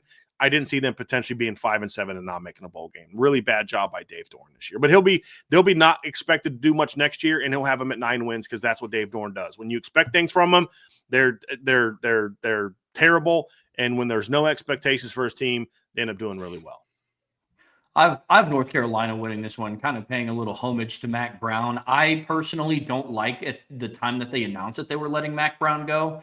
I mean, he's one of the more historic coaches in all of college football, and he was one of the few active head coaches left who had won a national championship. I don't like they announced it the week of Thanksgiving. I think you know, with a coach like that and somebody that's done so much for the game, you announce that after the regular season is over and then give him the option to coach in the bowl game. So I think the players show up for Mac Brown, especially with the game being in Chapel Hill. I have North Carolina winning. Emotionally, I want to go with North Carolina, but I'm going with NC State. I don't have a great reason for it. I think in this day and age that yes, they love Mac Brown, but I think a lot of guys are going to have their eyes towards the portal and everything else, and they're not going to be as focused as they need to be in this game. So I'm going to go NC State. The concern there too is, and Ryan talked about this in the chat, did you see what that young quarterback for NC State did to Georgia Tech last week? That kid can play. Yeah, that kid can play. And North Carolina is still not very good on defense. Right. Final game in the 3:30 window. Arkansas travels to number 21. Shame. Missouri. You know, guys, the interesting thing for me is, can Arkansas pull off an upset and knock Missouri out of the top 25? Missouri needs this game to they're going to finish a lot stronger than I thought they were going to finish. They were reeling for a while there, had some injuries at quarterback and some other places. They were on the verge of really just having their season tank, and they've been able to bounce back and win some games every time that happens. Arkansas, I thought that Sam Pittman had done enough to keep his job, but the way that they've lost down the stretch, guys, has been kind of not good, right? Can they pull off this upset win today? If they do, I think Sam Pittman saves his job. If they don't, I think they may consider some other options here moving forward. But I like Missouri in this game because they're at home, but I'd love to see Arkansas pull off the upset. Just for fun, I'm going to take Arkansas to pull off the upset. I think Missouri is overrated. I do. I think they were carried by the names that are on their football team because they had Brady Cook and Luther Burden and all of these guys. But and Drew Pine. I just sorry, my bad. I just don't think that they're as good as what people make them out to be. So I have Arkansas. I have Arkansas winning this game. Look, I've got Arkansas winning this game too. If you look at the conference records, Arkansas is 3-4, Missouri's 4-3. There's only a 1 game difference between these two teams. I'm going with Arkansas. I don't know that Missouri has what it takes, man. I just don't think that they do, and I think Arkansas might come in here and just punch them right in the mouth. And I don't know that Missouri is going to have an answer. So I'm going to take Arkansas in this one. I'd love it. I hope you guys are right. Me too. I really hope you guys are right. Me too. All right. The evening window, the big one right off the bat, Texas, number 3 on the road, number 20, Texas A&M. Winner goes to the SEC championship game. I just want to point this out, guys. Since they made the decision to start Marcel Reed at quarterback, which I questioned at the time, and I said I did not like it. I think that they went off of how well he played in the second half against a team that has no clue how to stop a mobile quarterback. Right. And they made the decision. A&M's 1-2. And their only win is over New Mexico State. And the offense isn't the only problem, though, right? But what's going on with the offense is teams are like, look, we're not afraid of Marcel Reed throwing the football on us, so we're just going to focus all our attention on running the football. And they're averaging 155 yards a game rushing and against Power 4 teams since they put him in the starting lineup. And if you look at what they've done the last 3 games against Power 5 teams with him as a starting quarterback, they didn't run the ball very well in his last start against Arkansas either, because teams quickly realized, don't let them run on you because he can't beat you. Now, he put up some numbers against Auburn last week throwing the ball, but those were hollow numbers. A lot of it came after they were down big early. I think that's going to be a problem, and you're playing a Texas team that's got the number 2 pass defense in the country. The only pass defense that's been better than theirs this year is Notre Dame's. That's it. And Texas's run defense has been pretty scrappy as well. As much as I'd love for A&M to win this game because it benefits Notre Dame, I think Texas is the better team. I think they're the significantly better team. I think A&M is not playing good football. Texas is not lighting the world on fire, but they're getting the job done.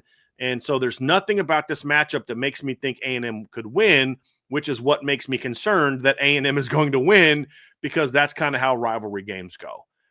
There's nothing I see on film from the last month that makes me think this A&M defense, which is just faded in the last month, is going to be able to do enough to stop Texas, and that this A&M offense, which has kind of been mediocre all season, is going to be able to do enough to score on what is a very good Texas defense. But I think A&M winning would be good for Notre Dame, obviously.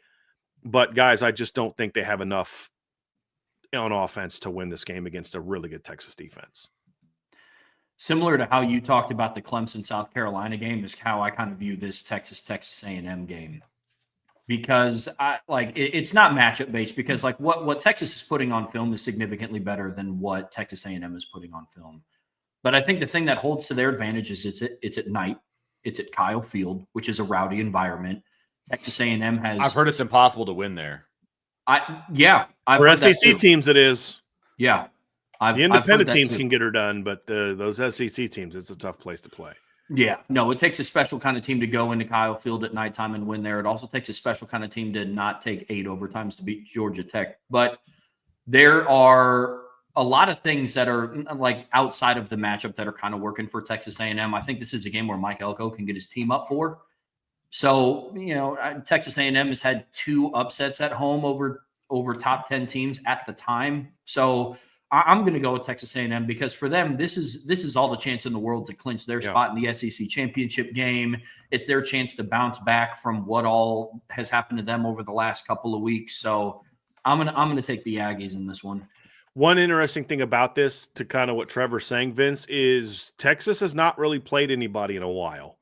And A&M is very battle-tested. That could mean one of 2 things. That one, they're worn out and Texas just overwhelms them because they're fresher. Or B, to Trevor's point, the battle-tested puts them in position where they've kind of been here before, and Texas really hasn't much this season. And that has them more prepared to win this game, especially it being at home and being loud and all the things that Trevor talked about.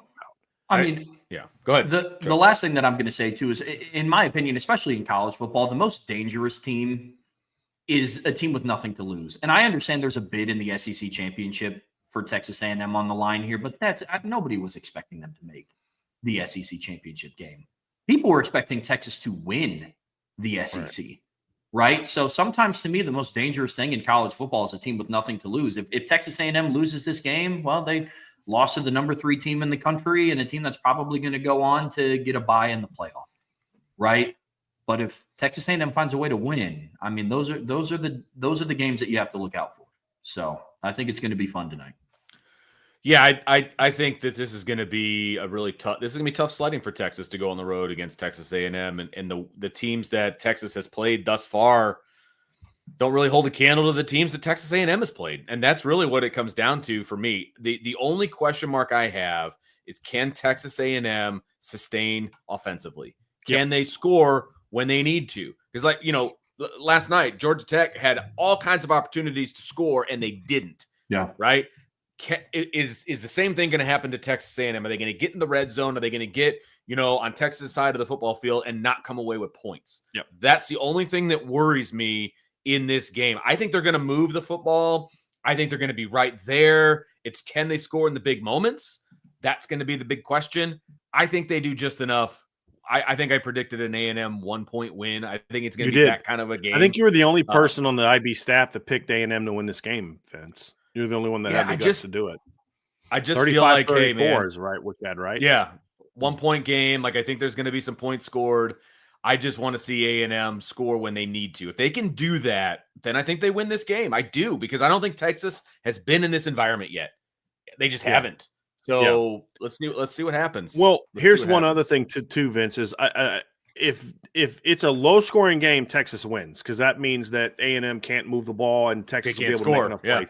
If it's a high scoring game, then I could see A&M. That's how I see A&M winning this game, is they're able to move the ball on this Texas defense. And Texas hasn't been in that type of situation, guys, where their defense has to go shut them down. Even the Georgia game, the Texas defense isn't the reason they lost that game. No, Georgia's under 300 yards. Their offense lost them that game. Right. And so if A&M's able to move the ball, maybe Quinn Ewers has a couple turnovers. That's the interesting thing, is the defense has really struggled for A&M. Quinn Ewers is playing on a bad ankle. Can that D-line put it enough together for just one more game and be able to go out there and get that win? I'll be honest with you, though, guys, I'm actually kind of rooting for Texas, because I do not want to see Georgia smack A&M next week and win the SEC, and we have to listen to that crap. I want to see Texas get that rematch against Georgia, and I think they take it to Georgia next week. So I'm a little bit. That's kind of a little bit where I'm at. I want Georgia in round 2 on a neutral field. That's true. I like that plan. That's true. But anyway, that's true. All right, let's spin around the rest of the games in the evening window, fellas. Let's just go around the horn like we did before. Don't think there's going to be much angst for this first one. Washington on the road at number 1 Oregon. Well, this is only Trev. All this is about, and I brought this up to Bill Bender yesterday. Is can the Big Ten avoid the chaos that plagued the SEC? So far, they have. I mean, if you look at all the losses, Oregon beat Ohio State beat Penn State, and Indiana lost Ohio State. They've beaten all the mediocre teams, which is can this be different? Right? Can Washington pull off this upset? Here's why it doesn't happen. Yes, Washington is not traveling across the country like a lot of their other road games, but they had a game early in the year against Washington State that was in state, but away from home, and they lost that one as well. They literally have 0 wins away from home this season. It doesn't change when they travel to play the number 1 team in the country, who's going to have a little bit of payback in their minds because Dan Lanning's 0-3 against Washington.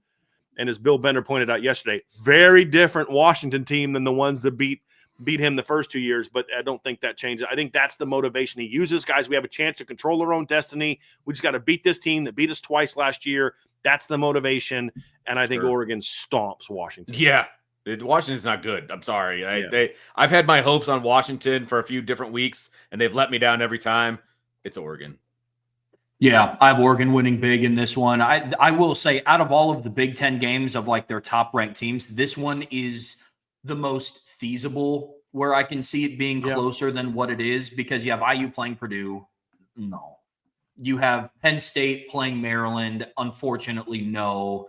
Michigan is just going to be too outmatched. This is the closest. Now, I'm not saying it's going to be close. I agree with that, Trevor. If there's going to be an upset and we could pick the upset, because you never know, like I would have never dreamed of picking Oklahoma to beat Alabama last week, right? I mean, just never. But if you could think which one is the most likely, this is the best team of all those teams. Washington. Yeah. I mean, they're 6-5. If they were at home, I'd actually say they have a shot to be in this football game. They've literally over on the road this year. Yeah. Or away from home this year, including neutral field games. That's why. But I would agree with you, Trevor. That's spot on. If you could pick a team that was going to pull off an upset, this is the only one that I even feel remotely comfortable picking an upset, especially when you watched how Oregon played against Wisconsin 2 weeks ago. But Bill said this yesterday, that bye week came at the perfect time for Oregon. It did. Perfect time. Usually I don't like late season buys, Vince, but Oregon needed that one big time. Sure did. Yeah. All right, Big 12 matchup. The only Big 12 matchup, I believe, of ranked teams. 24 Kansas State on the road, 18 Iowa State, 7:30 on Fox. I like K-State in this game, guys. Iowa State's run defense is just not very good.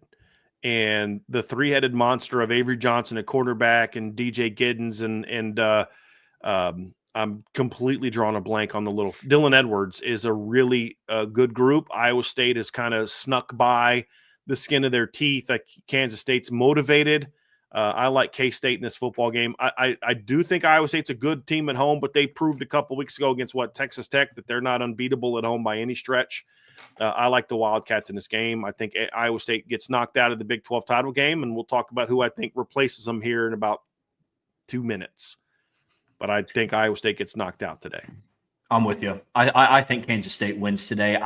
Maybe it's just because I haven't timed it up and watched any of Iowa State's, I guess, meaningful games. But every time I've watched them, it does not look good, in my opinion. I don't understand the hype behind Iowa State. Maybe it's solely because they're 9-2. Maybe I don't know, but I have Kansas State winning today. Yep, Kansas State for me as well. Okay, Houston on the road at number 19, BYU. Can BYU pick up the pieces at 10 o'clock on ESPN? I think they do, Trev. I think they're at home. I think that matters. They're a very good team at home. They're a very tough team to beat at home. Even though they've had some ugly games, they still win at home. Willie Fritz has done a nice job turning Houston around. They're still just not very talented. And BYU knows what's in front of it. I think that they will also kind of have an idea that Iowa State's losing or will have lost. So I think there'll be that aspect of it as well. And I think the Cougars get it done, and Kalani Sitake caps off what has been a really, really good season.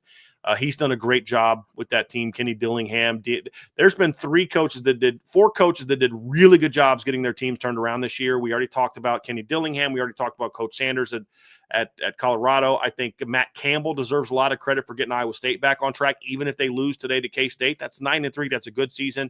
And then with the job that Kalani Sitake has done at BYU, some really good coaching jobs by some Big 12 teams this year. And then, of course, there's Mike Gundy on the other side. Yeah, I have BYU winning this one. I'm with you. I think they bounce back after their loss to Arizona State, and I think BYU takes care of business today. Yeah, I would love to go with Houston. They're just not that great this year. Yeah. And BYU isn't trending the way that they should be. But at the same time, they know how to win. I mean, they do. They know how to win. And I think they're going to take this one. It's a home game. It's their, I'm guessing it's senior night. It's the last home game of the year. Like, I just can't see an underwhelming, Houston team coming in and pulling the upset. I've got BYU here as well. We've got a couple more. Let's get around here pretty quickly, fellas. In the Big Ten, the big Oaken bucket, Purdue at IU. I mean, IU's just gotten obliterated by all their top opponents. This is just about how does Indiana bounce back. I think that if Indiana needs a blowout win to secure their playoff spot, I could see if they have an ugly win, the committee says, they're not that good and all this nonsense. Yeah. I think we're going to learn a lot about their ability to bounce back after a getting whooped last week. I think they also need a beat down in order to secure that spot. If they beat Purdue down today, I think it's going to be almost impossible to drop them below some of the 3-loss big SEC teams. So I think a convincing win by Indiana locks them into a playoff spot, and I think that's exactly what they do. And now we start talking about whether or not Ryan Walters is going to be brought back by Purdue next season. I think IU wins big for the sole fact of, one, IU lost in a very poor game to Ohio State, where there was a clear athleticism mismatch, obviously in favor of Ohio State. It was just because the punter dropped the ball, Trevor. Get on board. Yeah, no, I know. It's not the fact that IU's quarterback was held to 36 passing yards outside of their first offensive drive. But Purdue was really bad. Really bad. Really bad. They're the first game of the season is the one they won. Yeah. I mean, and it was Indiana over an FCS team. It was Indiana State. So if there's anything that what history tells us this season is whenever IU plays these opponents, this level and caliber of opponents, it is going to be like a 49-10, 49-14 type game. I think IU wins big and takes home the old Oaken bucket. Yeah, there's no way that Purdue is going to be able to do this. It's just IU hopefully has a chip on their shoulder. If Kurt Cignetti is who we think he is, if IU is who we think they are, and I think that they are at least markedly better than Purdue, this game should not be close. It should be a blowout, and that is absolutely what I anticipate. I mean, and that's a tough way for Purdue to end the season going on an 11-game losing streak. I mean, yowzers. Sorry for the people down there in West Lafayette. All right, Florida State, SEC rivalry. Or SEC, ACC, excuse me. This is just another one of those ACC versus SEC games that the ACC needs to win. I don't know that they can. Florida State's really struggling. I did like that they got kind of a convincing win over an FCS team last week.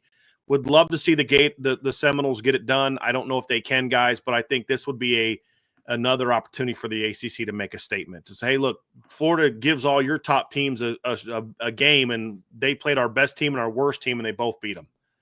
You know what I mean? I think that would be huge for the ACC. I just don't know if Florida State can beat anyone with a pulse. I just don't. I was about to say, I mean, I think Florida wins and wins big. Florida State is atrocious. They are so bad. I think it's going to very quickly become not the game.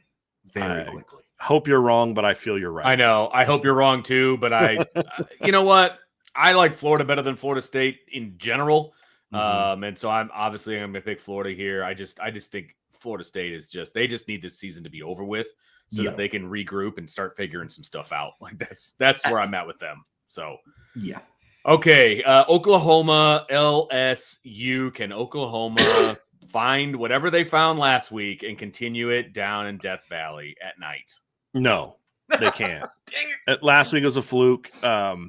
They had 2 pick sixes basically. That won that game for them. Their offense still isn't very good.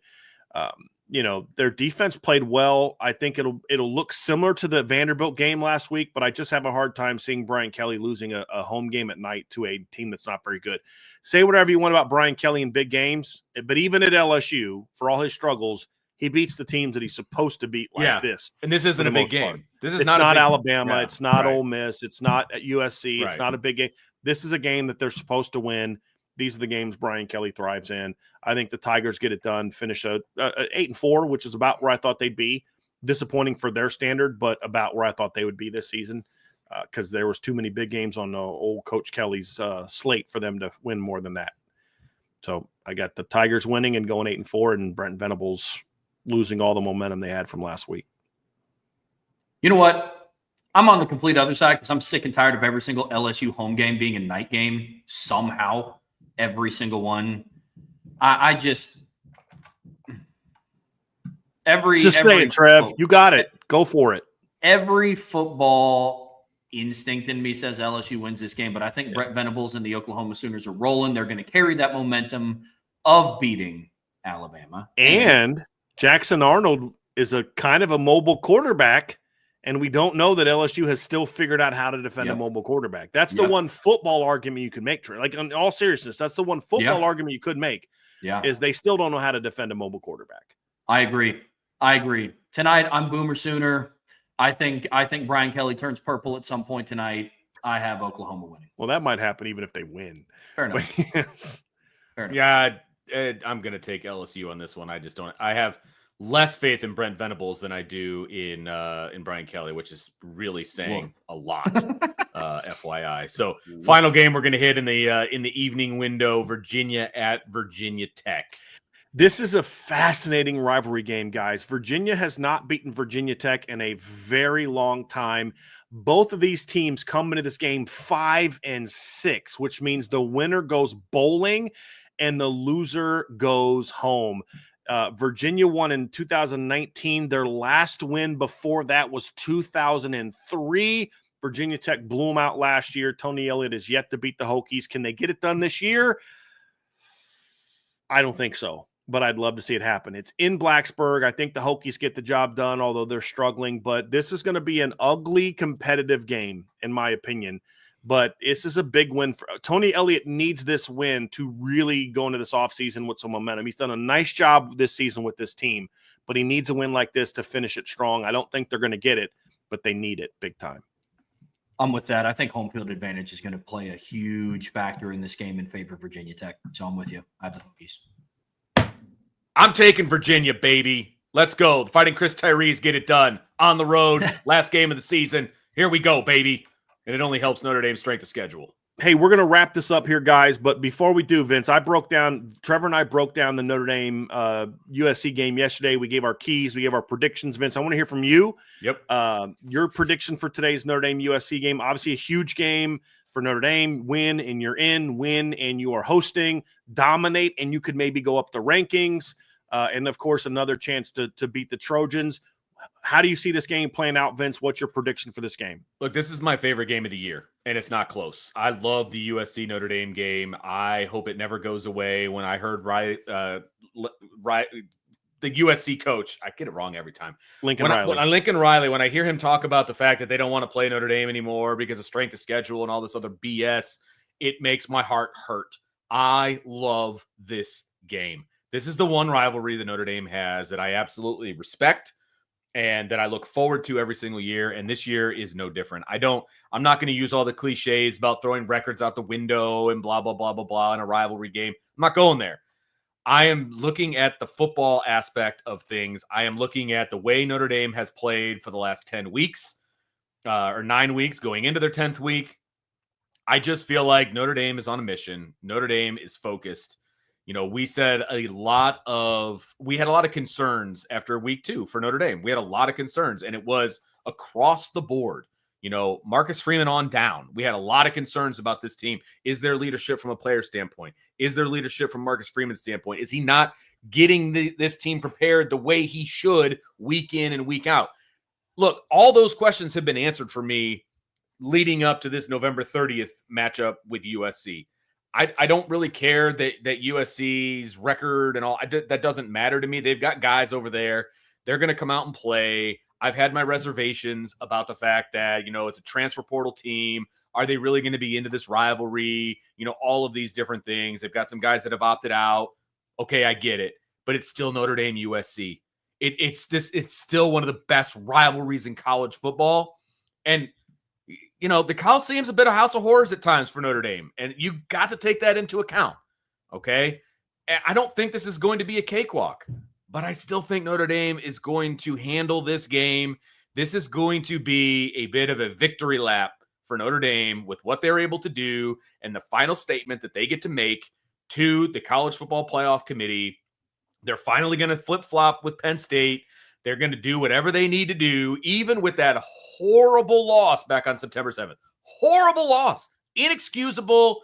We're not making any excuses for this team to make for this loss. This is not that same team. And if they haven't proven that in the last 10 games, with the 10th game in a couple of hours, if they haven't proven that by now, it's never going to happen. This team, the trajectory is still going up. I still don't think we have seen a complete game from Notre Dame top to bottom. I think we get a glimpse of that in this game against USC. I think Notre Dame wins this game. I think they win it fairly convincingly. You went 38-14, right? 38-14. Vince, you're not the first person to tell me that this is the day you finally see Notre Dame put it all together. I've had a couple people that have been pessimistic about this Notre Dame team all year say that same thing. So it's interesting that both of you said that. Real quick, some super chats before we get out of here, guys. Anthony Solomon, thank you so much, Anthony. Thanks for the show, gentlemen. Georgia is still overrated. Preach. Agreed. Anthony Connor Grant with a super chat. Thank you, my man. Today's the day. Wake up the Echoes, Irish by 90. Won't be 90, but I would love it if it was close. Thank you for that, Connor. Hunter Hall with super chat. Thank you. Overtime should be run how the NHL runs playoff OT. Play one more quarter. Whoever ends with the most points wins. I'm not a big fan of adding a whole quarter. I think I like the college rule from before. I would just move the starting point back a little bit, is what I would do, to where you at least have to get a first down to have a man. No 2 point back and forth. That's dumb. If you want to do 2 points starting in the third overtime, if you score a touchdown, you have to go for 2. That's fine. I can live with that. That's fine. Mark 1 with a super chat. Georgia is beatable. Go Irish. Beat USC. Georgia's been beatable, guys, all year. Even the Clemson game, I said that was not as convincing as people think. Clemson had open receivers the entire game, and they just missed them. Georgia's overrated this year. Just your ordinary Joe. Thank you, Joe. If one of you guys sticks a huge mascot on your head at the end of the show, I'm renouncing my board's membership. Brother, we would never do that type of thing. As Mark 1 pointed out, there isn't a mascot head out there big enough to fit on my head anyway. Ouch. He's not wrong. He's really not, so I can't get mad at him. I do have a large head. There's no question about it. Appreciate that. And then last one from Charlie Weiss's last boat loop. Gents, thank you, Charlie. Gents, I'm aware Notre Dame is hated by the media, but it's obvious how biased they are. True. I really hope Notre Dame runs the table and wins it all. I want that even if they weren't biased. I want Georgia, Ohio State, Miami. Line them up so Notre Dame can shut the media up. Go Notre Dame. Go Indy. I'm with you, brother. I'm with you. It would be a great year to shut them all up. No doubt about that. That's going to do it, folks. Vince, why don't you take us out of here, man? Yeah. Hey, everybody. Thanks for hanging out with us on a Saturday morning. Appreciate it very much. If you liked what we did, jump on the boards. Let us know. We'll kind of start a thread over there just to see what you guys think.